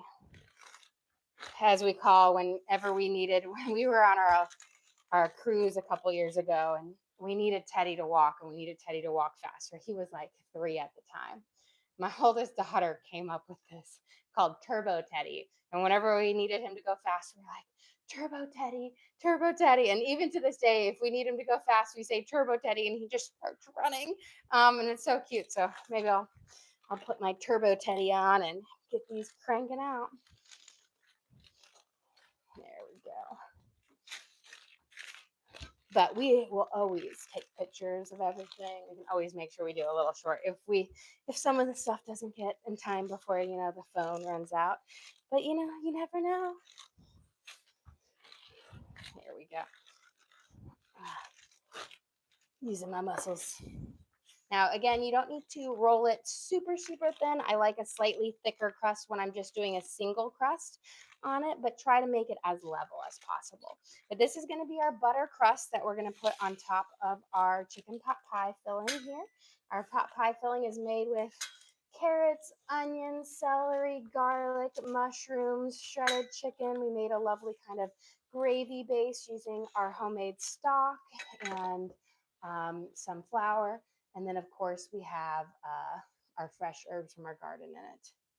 Okay, we're getting kind of close on the thickening here. You can see as we go to it, you see how we're starting to get that gelling up. Now you gotta wait until it's all a gel. So this is like a mixture of the gel and the base. It needs to be all of that kind of clear gel. Here we go. And you can see it goes fast once you get to it. We'll let that kind of cook out here for just a second. And then what we're gonna do before, see how beautiful that is? Gorgeous. I'm gonna turn this off, but we'll add it back on there in a second. We need 3 egg yolks. And do you have the recipes for these posted anywhere? My peach crisp and my pot pie recipe is in my cookbook. And so those are, and that's available on our website, which is lcjensenkitchen.com.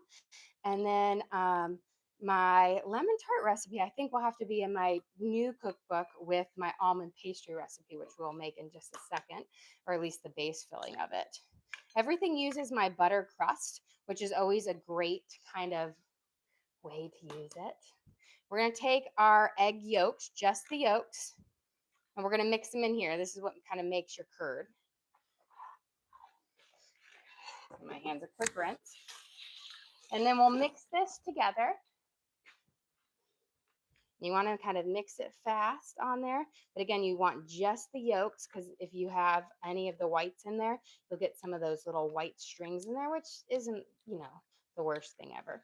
We're going to put this right back over our heat now that I have it. You're going to let it cook over that medium heat, stirring constantly for about 30 seconds to a minute. This just kind of cooks up those yolks a little bit on there, but the residual heat will finish cooking them. Beautiful. So we've got that part. Now you remove it completely from heat. And we're going to add in 2 tablespoons of butter, because again, we are doing a double recipe here. So I've got my 2 tablespoons of butter, and then a half a cup of our freshly squeezed. Actually, this is not a double recipe. This is a single recipe. Everything else was a double today. So 2 tablespoons of butter, a half a cup of our lemon juice in our things. Let me fish out my seeds. I forgot to fish out my seeds. But I don't have to fish them out. I just have to use a fork here. Why don't I get a double? Because this makes like 70 tarts. Always greedy. Should just leave a lemon seed in there for you. There's only 1 in there and it's down there. It didn't even come out. Look at that. Or you missed them all. No, I have 2 in there. It could be. I don't like lemon tarts. It's not that I don't like lemon tarts. I'm not a big lemon dessert person. So we're going to mix this in here. This will thicken right back up. This is our curd for our lemon tarts. So you want to stir it until it's all kind of combined together here. And then, oh, don't spill it. Oh dear me. Here we go. And you see how, that's why you want your base nice and thickened up. You add this fresh lemon lime juice in, and it gives it this nice, silky, smooth texture with a really fresh, because when you don't cook your lemon or lime juice, it's really, really fresh. And so that's what I love about this. And then that butter just helps give you that nice richness to it. And then, of course, you've got that egg yolk. And this is... I always say, I'm like, oh, I should make like a lemon muffin with a lemon curd dollop in the middle. I feel like that would be so delicious. Delicious. Oh, I did forget one thing. The world's smallest pinch of salt, dash of salt. It just enhances those flavors. I knew as soon as I tasted it, I was like, oh, I'm missing that. But so good. I will say, let it cool before you put it in your pie shells. And you need to let your pie shells cook. So I always make this and then it sits. Extras can go in your fridge. It's delicious on toast. And that's just that last bit of butter melting. Beautiful. But it has just a pale yellow color. And again, that is because it's just from the fresh lemon and lime juice and the lemon curd. Okay, let's sit that here. Let's get this out so we can get these in the oven baking up. Because I have these getting picked up in like an hour or so. So these have to be finished. Okay, let's do our strips here. Kind of see if I can push.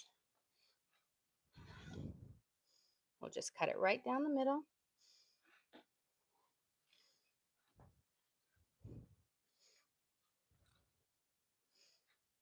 I find it's easier just to do quadrants than it is to try to slice all the way across. Here we go. And you can use a big knife for this. If you have a pizza cutter, that is one thing I do not have is a pizza cutter. I had a pizza cutter at one point in time.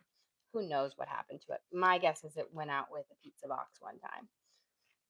So I think you're allowed to buy a second one. I know you would think, but that's not how my mind works. It's been 15 years. I know. You know how many years it took me to get an actual like meat tenderizer?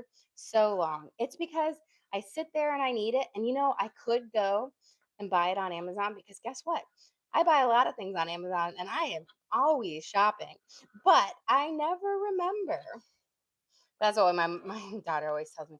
You say you're going to get something, but I'm still waiting on it. And I was like, oh, you are? Are you? What is it that you needed again? And now she's got to this. She's like, sits and hovers over me. Put it in the cart now and purchase it now. And I'm like, we'll see about that. She's like, I need my face wash. Okay, let's get these guys stripped over. Let's see if we can get them moving up before they get too soft. I'd say when they warm up, the dough isn't as easy to work with. It doesn't necessarily change the baking. We've chilled it. We've got those flaky layers, but it can be less easy to work with because it sticks. Let's do over under here because that one doesn't want to move for me.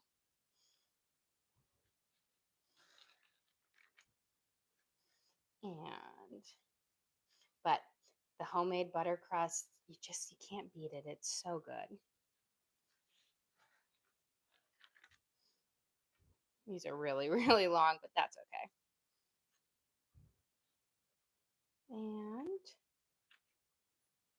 this one, I don't even know if I can get another one on there. Where's this little guy? I think I'll put him right over here. That way we have a little piece for him, but I don't actually think I can get another one on there. Okay, we're gonna take our things to go around, kind of just squeeze where you have dough. That way you've got a base, then we'll crimp and cut. And crimp first, because if you cut first, then crimp, your crimping doesn't look as nice.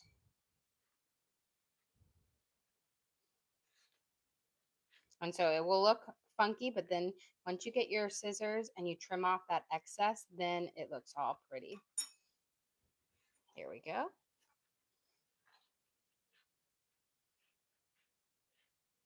It looks more even and uniform. Just especially if you're using like the aluminum foils, use the push against the edge of it. You don't cut too down firmly because you can cut right into your aluminum foil on there. So always kind of hold it to this, a lightly edge on it. Okay, let's see. We get these guys on here. Let's see how quickly you can get these out because I want to get these in the oven, or at least get 10 of them in the oven. Now, this is something that if you want to like make ahead, you don't have to bake them all up. You could wrap them up and then bake them up when they're frozen. That will also work well. You can also pre-bake them, and then when you reheat them, just tent them with aluminum foil to prevent the crust from continuing to cook. So there is like versatility, especially if you want to do like a make ahead, or you make a big batch like this. I find that such a great thing, especially now that we're getting a little bit kind of sports. Everyone's crazy, back to work, back to school. Having some things that you could have in your freezer, but still have good home cooked meals.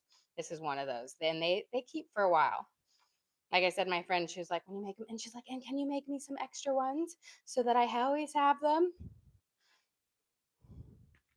There we go.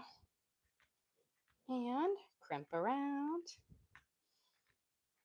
It was funny. So last time I made these, because I think I made, gosh, how many did we make? We made like 20 of them last time. Um, I had my husband. I like did the things, and my husband crimped and cut. It was cute. We were like a little assembly line. I did not enjoy it. No, I always say then you should appreciate my cooking more. Although he does, he is very very thankful for my cooking. I could always tell him, I was like, you could be like, I could not know how to cook. There are a lot of people out there who don't know how to cook. But that's the beauty of like where I have like my cookbook and these videos is it is not a secret skill. You don't have to be highly trained to know how to cook. And all you have to do is honestly take the first step and do it. Like, and just knowing that you're going to mess up. I even mess up at times. I messed up a lot when I was younger and first learning how to cook, but I kept trying and I kept, working at it. And it's foundational. Once you learn one skill, it's really easy to add another skill on top of it or incorporate it into another thing. And it's you just build off of it. And when you start off with knowing how to make one recipe, eventually you know how to make a whole bunch of them because you're like, oh, I just have to same cooking technique. I just have to change the spices or something like that. And then you realize, wow, I can make a whole bunch of different things. And that's kind of how, like, I mean, I love cooking, but I was never formally trained. Everything I did was self-taught. And I learned by saying, hey, I want to cook this, let me check this out, let me check and see how we do that. And there are times where you're like, what does this mean? What does a soft peak mean versus a stiff peak? But you learn. um and you'll learn when things don't turn out, and you'll learn not to do that next time. But it's a delicious journey, I will say. And it's a great skill. I always tell my kids, like, learning how to cook and budgeting is a really great skill that you'll have because, yes, going out to eat is nice, but you can't afford to go out to eat all the time, nor is it healthy for you. And so being able to whip up these meals or have things that you can do and then do a bunch on a weekend is always a great tip. Back when I was teaching and going to like grad school, that's what I did is I would have weekends where I would prep up so many meals, not just for the week, but for like a month long. And I had like crock pot meals. I make big batches of spaghetti and meatballs so that I could literally like just have meatballs there whenever I needed them because my kids love meatballs. Um, and it was a great help.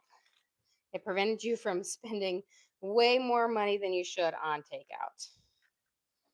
Although now my kids do, as I always sit there and I'm like, I always was like, oh, you'll appreciate it one day. You'll be like, oh, I want this. I can't wait till my oldest daughter goes off to college and she'll have like half period, and I'm like, you'll miss my food. But that's with kids. My mom's like, nobody appreciates what they have until they don't have it anymore. And I was like, I know, but a little appreciation. Here we go. And then I've got this last little one I can do right here. And then we'll go around, we'll crimp it up. See, I'm getting these guys out pretty quick on there. And now, um, if you want to do the pie crust, look at this one. I didn't even fold that one at all normal. Look at it.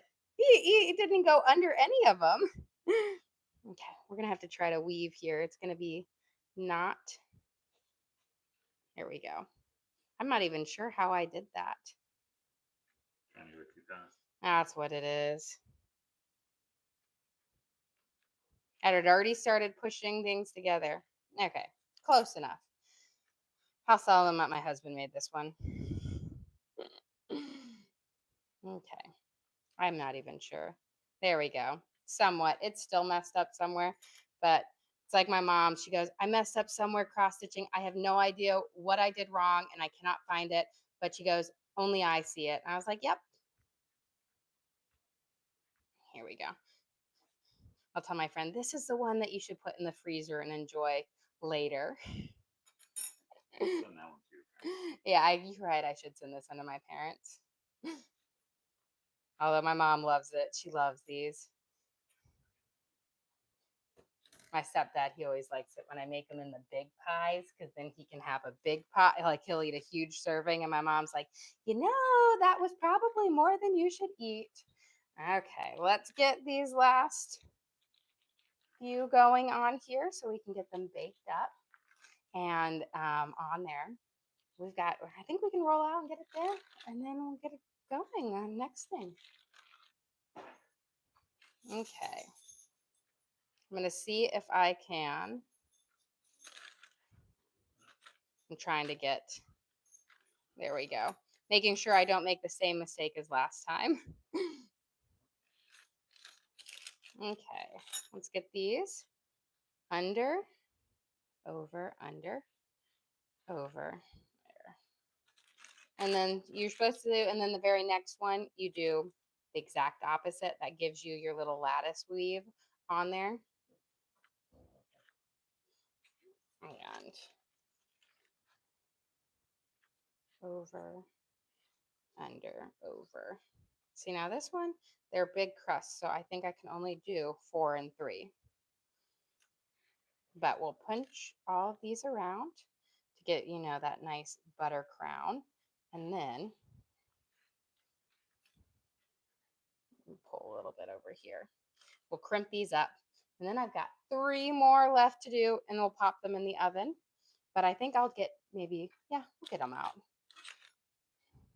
Or I should say, I'm going to get 1 more after this done because then I can get the 10 in there so that I can actually get these out from when my friend comes.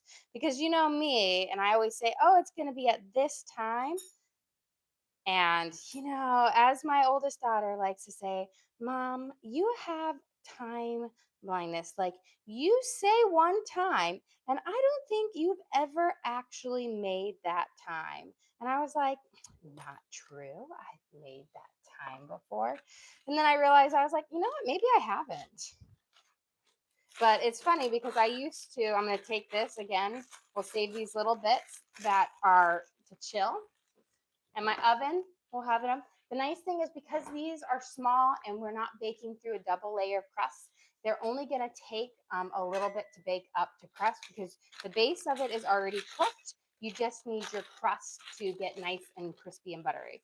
So let me roll out this last one so we can get these, or I just need 1 more because these actually, well, we'll see. If I'm rolling them out, I'll probably get those up there on there because I just need 10 for my friend. Here we go. So I've got my pie crust here. And then, the almond pastry is one of my favorite things to make because it is so easy to make. We'll use some almond paste and then 2 eggs, some vanilla, sugar, and that's like the base.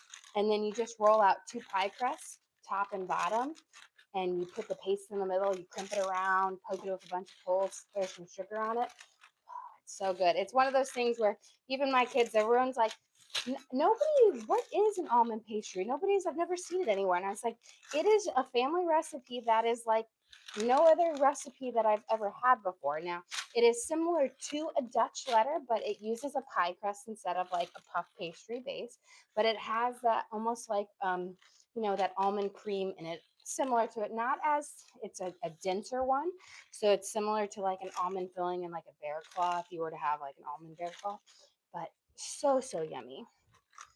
Okay, luckily this one is rolling out pretty easy because it's thawed up a little bit. Sometimes when you get them right out of the fridge, they're so hard because that butter is so firm. But this one's a little bit more easy to manage. This is where I use, again, my nice heavy rolling pin because it just allows me to roll it easier. I keep saying I really want a sheeter. But if you've ever seen those sheeters, they're like $1,000, and I cannot justify a sheeter. I don't make enough puff pastries or pie crusts to justify that. But I'm like, oh, if I had it, I could make so many cut pastries. Would I? No, but it's a fun little thing. Okay. Let's get this out. You can see it's warmed up just a little bit, but I should still be able to work with it just fine. Again, that's why you want your dough cold because it gets a little bit more sticky. Oh, Just going to cut these through really fast.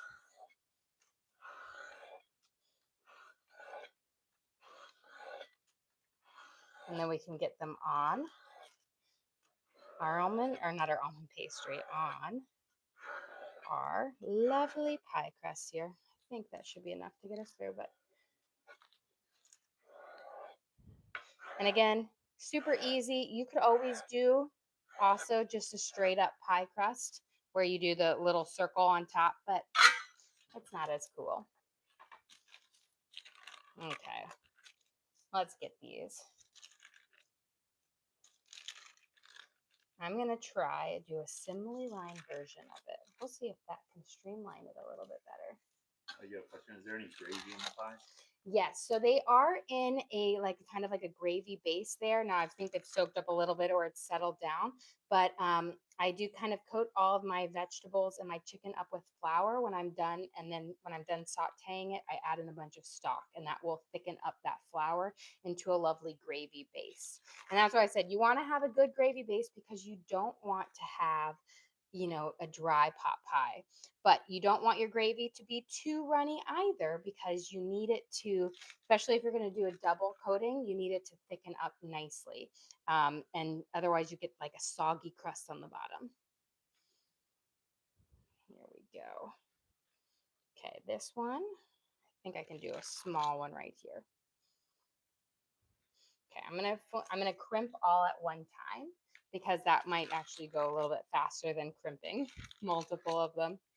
You got to get, it's like that first time long ago when I made homemade ravioli, I did it in a very non-streamlined process. And then I realized, oh, if I do it like this, it goes much faster. Or when I make homemade pretzels, I used to do the individual pretzel shape. Now I've got my really cool, twist and pull type thing that gives me a really cool like pretzel knot, which works much better than the classic pretzel design. Okay, under, over, under, and then I need a little one for this guy. Let me grab one from over here on that edge. And we'll crimp that. Okay. Just about done with these.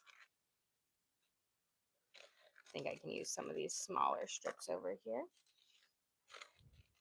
Now again, when you wait until it's there, ideally is nice cold pie crust, and that's simply because it's easier to work with. Once it softens up a little, it's still going to bake up beautifully just the same, but it gets a little bit more sticky. Now my base, I again made 6 times my normal butter crust amount because I'm making lots of different things.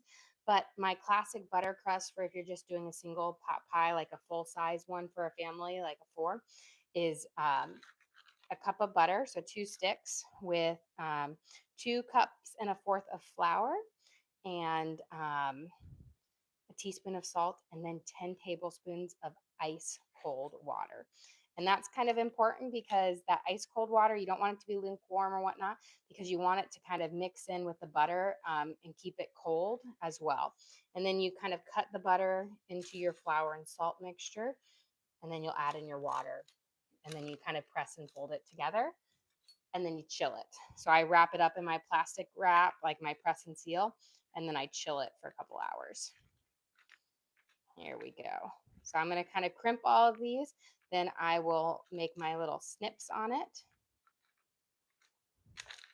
And then the scraps I'll use for my lemon tarts and my almond pastry. Get these guys all crimped up. Now they always say it's always like if you're painting, until you use your scissors to trim them off, they look a little like Raggedy Ann over here. But once you trim them around, they'll be beautiful. It's that final coat, that paint, can always add a little level of beauty and covers up some of the imperfections in your dough. Let's get this up here. There we go. And then we're going to go pop these in the oven. Now, you can brush them with an egg wash if you want. That will give you a shiny coating on it. But again, I prefer to keep it more of a matte, and that's simply because I like the butter crust that way. But if you want that classic, out of a French bakery one, brush it with an egg wash, which is just, egg mixed with about a teaspoon to a tablespoon of water, and brush it over the top. But again, I just like the butter crust with that almost that matte kind of texture to it. Here we go. Let's get these all snipped up around. Again, that just is how you make it so pretty and beautiful. Lovely. We'll get these guys chopped up on there. Perfect. And then, oh, forgot this little leg. And this is how you make a dozen mini pot pies. Now, this is chicken pot pie. I also do like a beef stew pot pie and a lamb pot pie. Different seasonings, different fillings, but amazing. 425 because you want it kind of nice and hot. Top oven so it gets that direct heat. These don't need all that long to cook because the base is already cooked. I'm going to put them in here 15 minutes, then I'll rotate them so that the second back can get 5 to 10 more minutes left. Now, we might not be here because we don't know how long the phone is going to last, but if we are, we'll see it on there. I'm going to get this little guy, I'm going to wrap up and actually pop him in the freezer as a one to go because I can't fit him on my rack. But I have this. You have a question. How do you keep the crust from getting too dark? So since I've already pre-cooked this, it doesn't need to cook as long in a thing.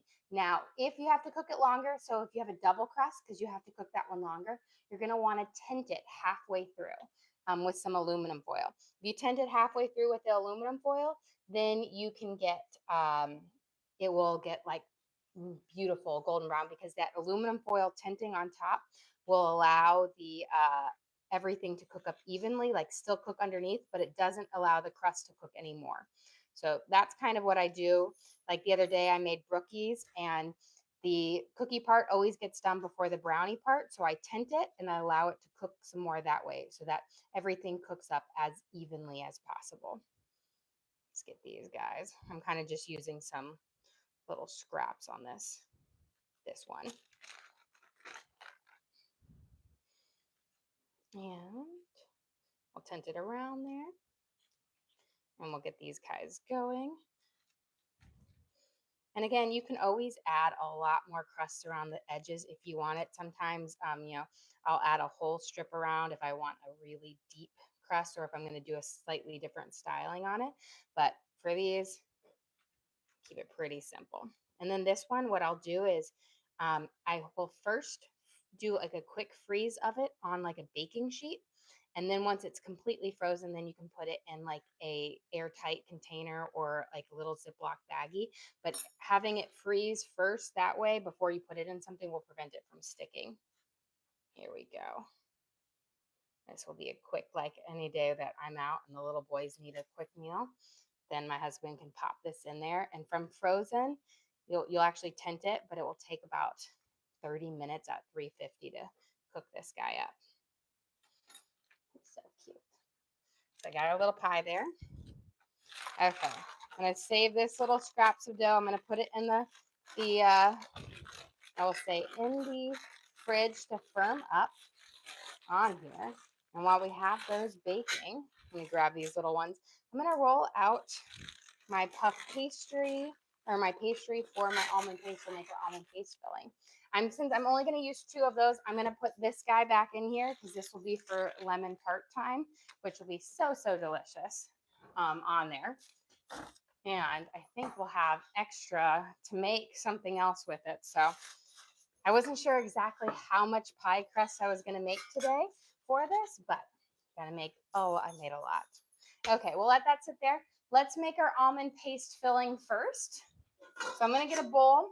This is, I always say, almond pastry. I love it, but it's a little bit tricky of a thing to make because it's a very firm base for it. So different consistencies for the moisture inside different baked goods leads to, either a chewier texture or a lighter one.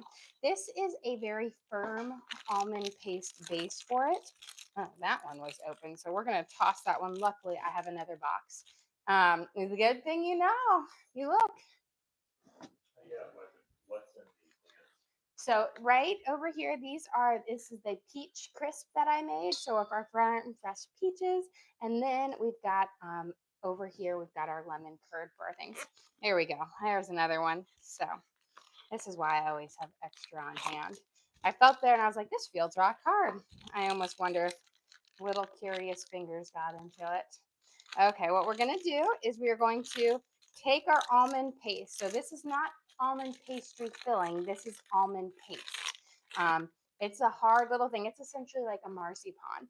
And what you're gonna do is this just makes it easier. Is crumble it up to start with because this is a very very dense base, and so it's not it doesn't have a lot of moisture in it, but that's just going to leave you a really chewy almond texture in between our two pie crusts. And this is our family's like almond pastry recipe. It is like so different from any almond dessert that I have, but it has that flavor, of a frankenstein, and but it's delicious. So this is 2 8-ounce, boxes of the almond paste here.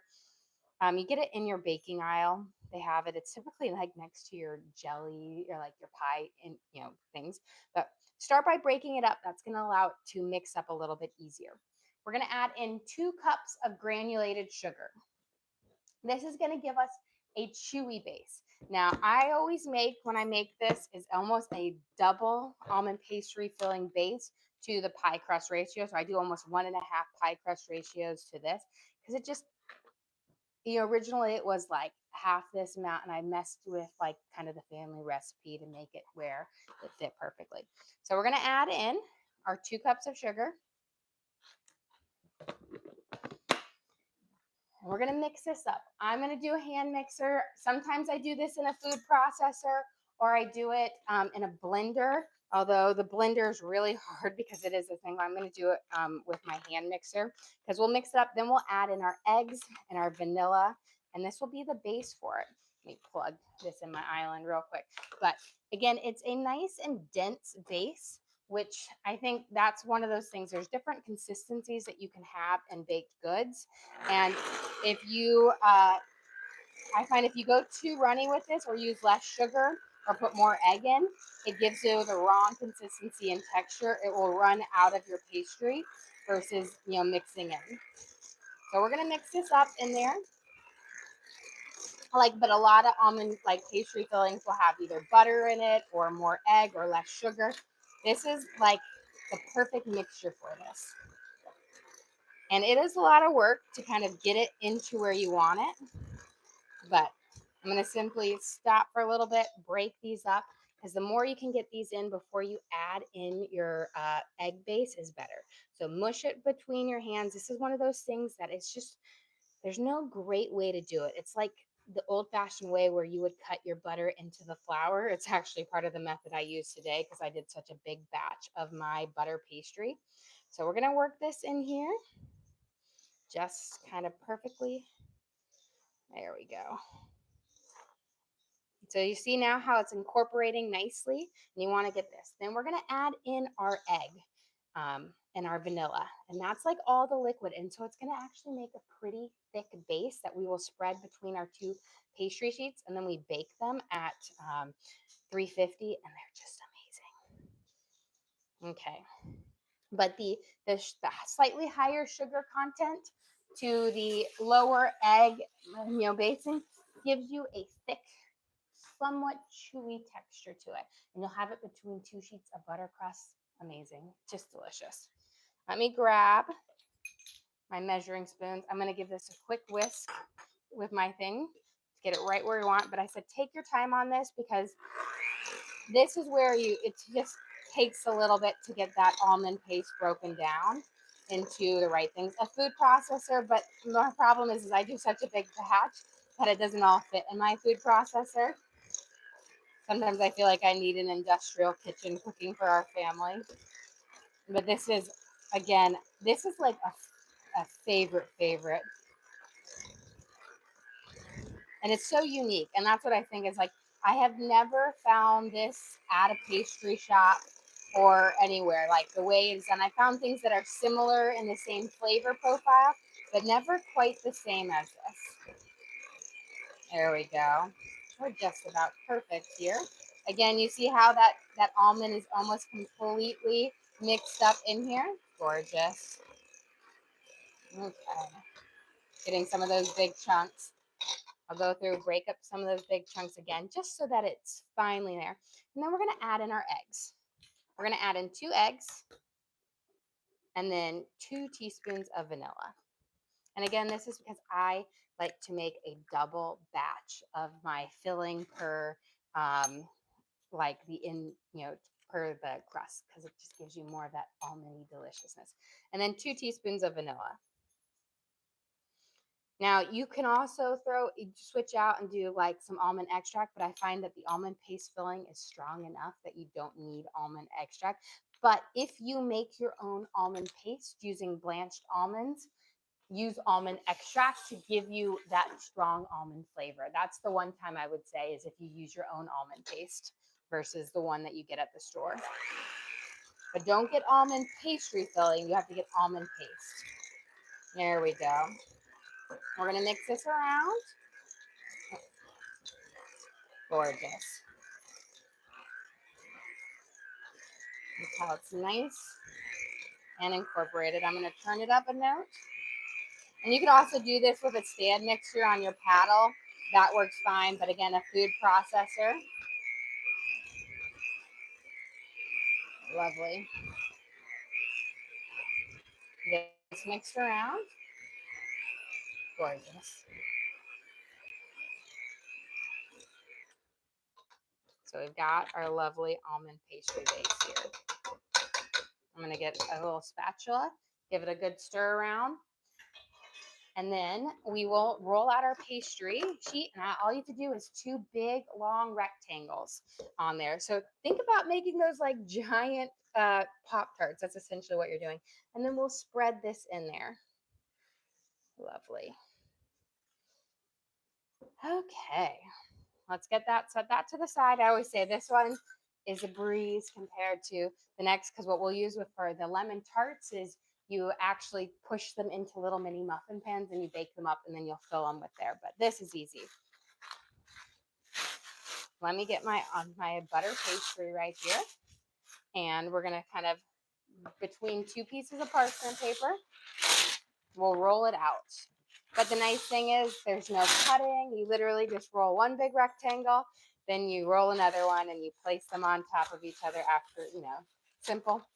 And that's why when I freeze or put my thing in the fridge, I make them into big rectangles so that they are just easier to work with. You have a question? Do you ever find yourself giving directions if you're not training? I don't think so. I always am like I think it's the natural like teacher in me on there. So if I see people and needing help, I will. But I also know that like with some people in the kitchen, like some people like to be alone in the kitchen when they cook. They like nobody else in the kitchen, and other people like that. So I always try to respect whoever I with. Like my brother-in-law, he is very much the I'm in the kitchen, no one else is in the kitchen on there, because he just likes to be able to think and process. If it's my mom in the kitchen, yeah, I'll give her direction. Or I always love this, and it always would be like out of my my stepdad thinking he's doing the right thing, but he'll like come in and he'll stir something, or he'll like turn the temperature down. He goes, "Oh, well, I thought it was bubbling, so I thought you'd want to turn it down." And I was like, "No, no, no, I'm reducing it. I want to," on there. But I think they meant when you're alone. oh, when I'm alone, do I? I got it. Yeah, you know what I do? I kind of like I'm one of those like people who will like talk out loud to themselves, or in the sense of like problem solving for it. But get my arms. This is like a good workout today. I'm glad Saturdays are typically my workout skip days. So. Are you making all of this ahead for the week, or? Yes and no. So part of it is going to be for us for the week, like the almond pastry. The lemon tarts are a belated Father's Day because it's one of those meals I make from when we were out of town. And then my the pot pies. Actually, a friend asked me if I could make pot pies in peach crisp for her. So I said I would. And so I was like, ooh, butter crust. We're making all of my favorite butter crust dishes. So it's kind of like worked out well. Okay, got this one. We're going to put it on there. And then we'll check. I think I set my timer. Let's see what our, in about 1 minute, we'll have, and we'll rotate our pies. Let me get my baking sheet here. You keep saying puff pastry just to clarify. It is pie crust, not puff pastry, pie crust. It puffs up, but it is not puff pastry. No, there is a, I always don't know why I keep saying my pastry crust here, my pie crust. It's just a pie crust. Here we go. Peel this off. This is going to be our base layer. So what I'm going to do, and I always make my base one really big. Put it over here on your baking sheet. And I always say mine is never, I don't like make it to fit perfectly on the baking sheet. I just roll it out big and then I will fold things over. Let's get this off before you see when your dough gets a little bit warm, it sticks a little bit more. There we go.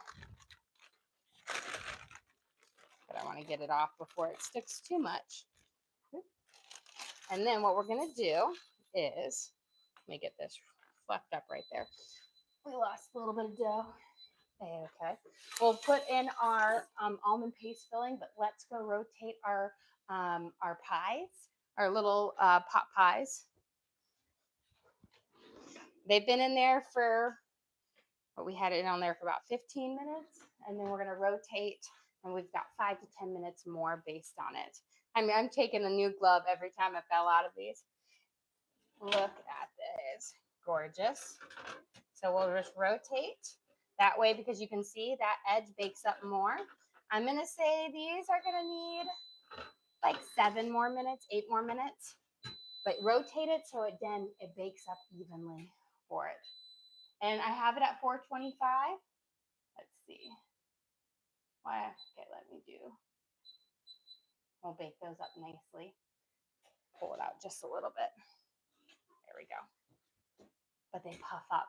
That crust, it's because I do so many press and folds in the layer of it, and it makes it so delicious.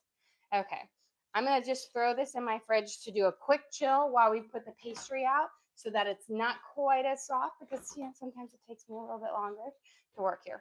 And what's in your pot pie? My pot pies are a chicken base. So here's one that we haven't baked up. We're gonna actually freeze.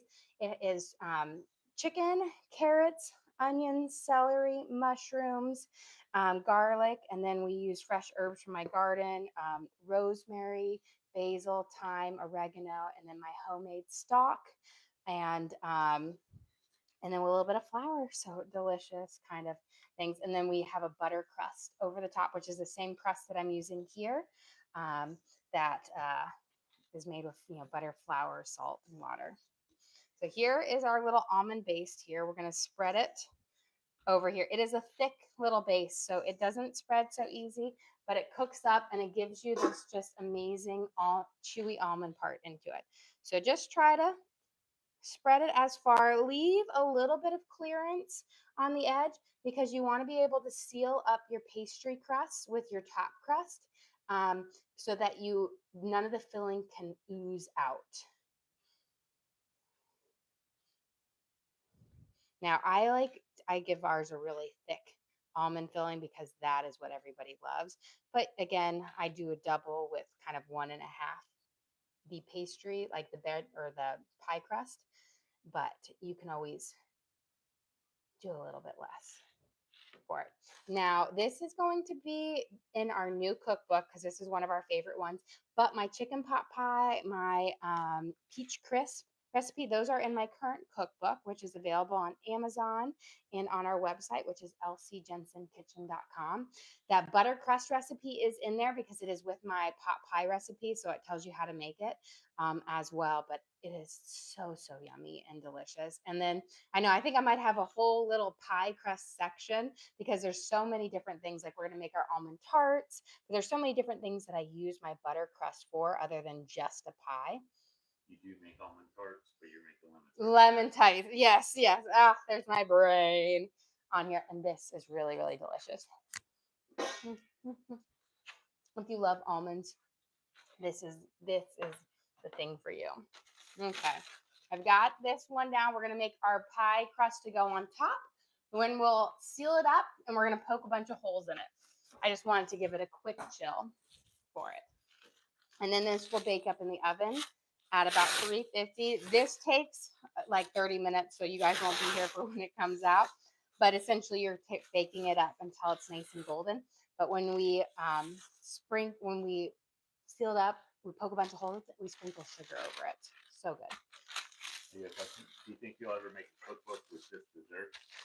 You know what? I probably will. I've got so many ideas on what to do. We've got our next one, which will be, a conglomeration of different things, like our first one, which has a dessert section and a muffin section and a scone section.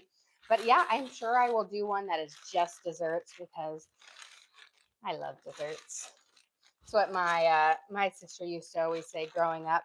Because I love salads, like I crazy love salads. I think they're so delicious. And she was like, and it was always in the summertime because I would spend like summer with her during like when I was in college and help watch her kids. And she was like, "You eat like 2 salads a day and 5 desserts." And I was like, "Yep, I love it." Cookie dough. That summer, one summer I always remember, but it was like the summer we made broccoli salad like twice a week. We had cookie dough, banana bars, chocolate lava souffles. It was a summer of delicious food. Okay, we're gonna roll this out here. And then I always just make sure that my bottom crust is my largest crust because I kind of like to fold the edges up over. And my phone's got like 5 to 10 minutes, so it's this, that, and a couple tarts. Okay, yes, we'll get the tarts going out here in just a second. Those are easy for it. There's lots of things to do. Okay. Let's get this rolling. See, it wasn't me, it was the phones. Yeah, the phones and the camera guy got The camera guy, he was like, "Oh, it's hard to hold this up." Here we go. I know. And when we first, originally decided to try streaming like a year and a half ago, my husband's like, "Oh, you could just do it with a tripod." And I was like, "No, I kind of really want to. I think it'll give a better angle." And we did it. And I was like, "You're never going to get that tripod." Okay, let's get this top one. You see just even that quick cooling, how it just peels off much nicer. And then we're going to flip this over. This is why I do it on parchment paper, because you can easily just lay it on top. And then you've got it. And then we'll peel it off. And there we go. Lovely. Perfect. Now, add that to my pile. Let me grab a fork. Actually, let me grab a fork. I don't have it over there anymore. Because I'm going to seal everything together, then we're going to crimp. So just take your edge, because remember we didn't put the almond pastry all the way to the edge. So you're just going to kind of crimp everything together. Then we will go and use our fork to give you that pretty edge. But you want to make sure you seal it, because if you don't seal it, then that almond delicious filling can ooze out. Have you ever done this with pie fruit? With like putting fruit inside instead of almond. Yeah, you can definitely make like the sheet pan pies for it on there. But when I do this, typically I'll make just a classic pie instead of a sheet pan pie. But you can definitely do like a sheet pan pie for it, because those are great especially for like a crowd on there. Here, now let's go. And then it'll be about time. So now I take my fork and I'm just going to push it in here. And I always say it looks kind of like a giant Pop-Tart almost. And then when we come back, let's pause. Let's go grab, because I hear things. Because I still got to poke it. I was like, oh, maybe I can get it all done. Okay, let's get these guys out of the oven.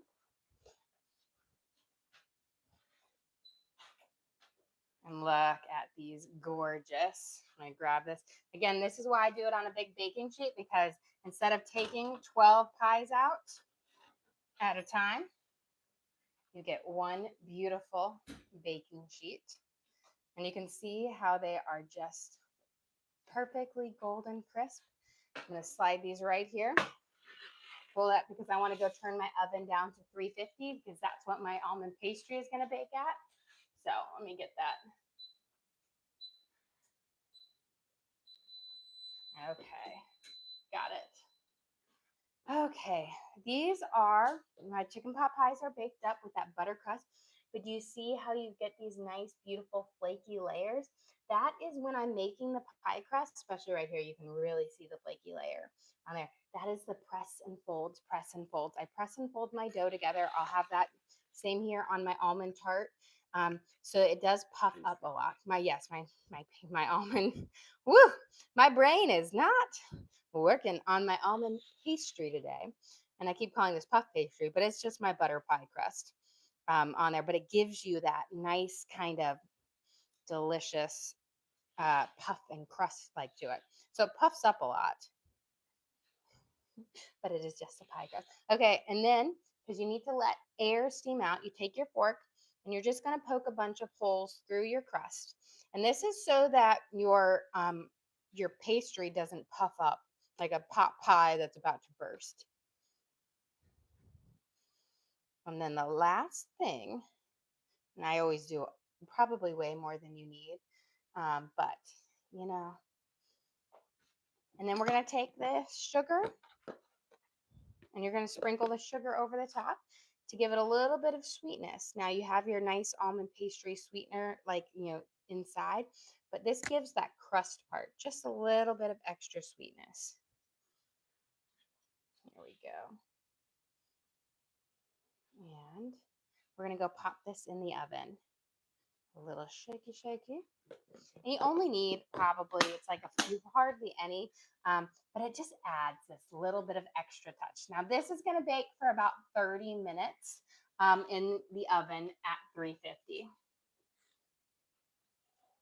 But I also rotate it, so I'm going to put it in for 20 minutes, rotate it for the last 10 to give it kind of a very even bake for it. Okay. Yeah, question. So is the only thing between the pie crust the almond paste? Yes, and it's like a dense almond paste to it. It soaks up into the crust a little bit, but you have this almond like chewy filling to it that is so delicious. Stuff mixed with the paste? Yes, so it is not just almond paste. It's an almond paste mixed with sugar, egg, and vanilla. So it's not as like creamy as a frangipanne, which is like your almond cream made with an almond paste. It is denser. So it's made for certain types of, it's made for really sturdy pastry like crust, like pie crust, so a butter crust, or if you're going to do a bear claw, which is a slightly different type of crust than some like a croissant or whatnot. So it is a hearty almond paste filling, but it is sweetened and delicious. Okay, so we've got this is our curd for our lemon thing. We actually fill these once our lemon shells are up. So I'm going to get some of my lemon shells up and baking. I think I need to go out and grab my little lemon tart pan. So I'm going to go grab those real quick out of there.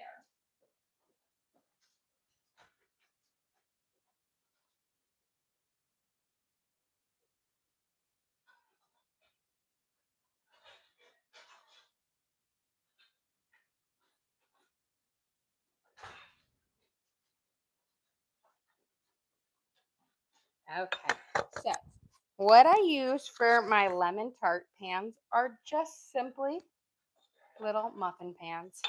So this is going to make a lot of these. And these are my like least favorite things to shape up. I have tried several different ways, rolling, cutting, doing all of that. Really the best way is we'll give everyone a little spritz. I always like to just wash them, because sometimes dust gets a little collected in there when I don't use a muffin. Although my oldest daughter was like, you need to make some mini muffins. I want mini muffins now. And I'm like, okay, we'll start making mini muffins.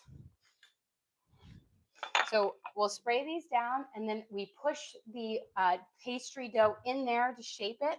So I will say are not your picture perfect pastry cut looking on it, but they are actually more of a, when you fill them up, they look more pretty, but they always look a little fun when you're doing it. I've got all of my little samples of it. We're going to use those up and then on there. And that's why I said your pastry dough is still good, like all your little scraps that we didn't use. We're going to spray this down.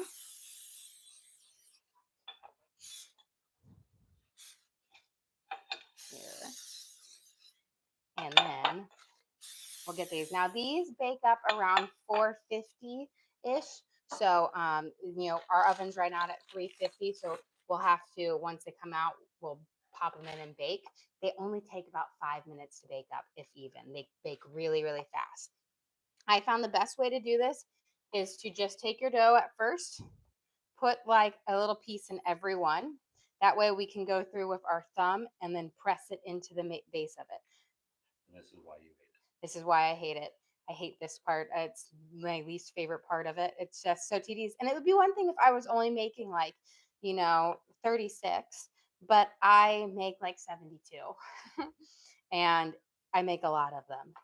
And they disappear really fast. So it's not even like, oh, I made a bunch and we have these. No, I made 72 of them and they were gone before dinner time the next day, because these are my husband's weakness. These are his Achilles heel. Like if I make them, they get eaten so fast. And he does not even eat these like a normal human being. Like I swear, I'm like, how could you eat like 12 of them in one sitting? 20 of them in one sitting? Probably 30. Probably 30. It's like eating a full pie in one sitting. And he just loves it. He's always the one where he was like, don't tell your mom you made these. He doesn't like to share them. I remember one year I made them and I made sure because his dad loves them too. And I made sure, and he came over and he ate like half of them too. And my husband's like, oh, my lemon tarts. Here's an interesting tip. You ever try to use a shot glass to press them? No, you know what? No, I haven't. I don't even know if I have one. But you know what? I've seen like the little press things but you cut it out and you press it in. And I have one of those like pretty French tart pans that you roll it out and you use the little press in it. I don't like that. He didn't like it when I did it like that. And I mean, I'm kind of glad because I thought that was more work than that. But I don't know. I guess I could probably, if I could get one that was like the perfect thing. But one thing I have noticed is that like I own several different mini muffin pans.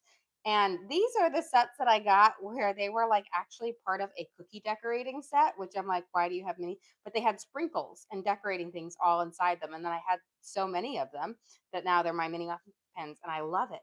But I also have like mini muffin tins that are like slightly larger than this and slightly like flatter, and they're a weird shape. And he doesn't like when I do them in there either because it's not the right ratio. I agree. It has to be this way. Yes, there's just like things. Now, when I make homemade like Reese's peanut butter cups, I use this size for the Reese's peanut butter cups. And oh, they were so good. I haven't made them in a long time. I used to in high school. Used to make the mini Reese's PC like peanut butter cups all the time. My friends always are like, "Can you make it for our bake sale? We have a bake sale, and yours always sell out. Everybody buys those." And I used to always just make them for everyone. I'd make so many of them, and they would sell like 2 for $1 back in the day. Good old high school bake sales. Back when you could still do that. Okay. Now when they bake up, they puff up a little bit too, but then you just take a dollop of your tart or of your lemon curd in there and you put it in. So we'll get these guys filled out and we'll get everything. I think this is the part is because I'll put it in there and like it's never like I put the perfect amount in each one. I always find that I'm like, oh, this one needs more.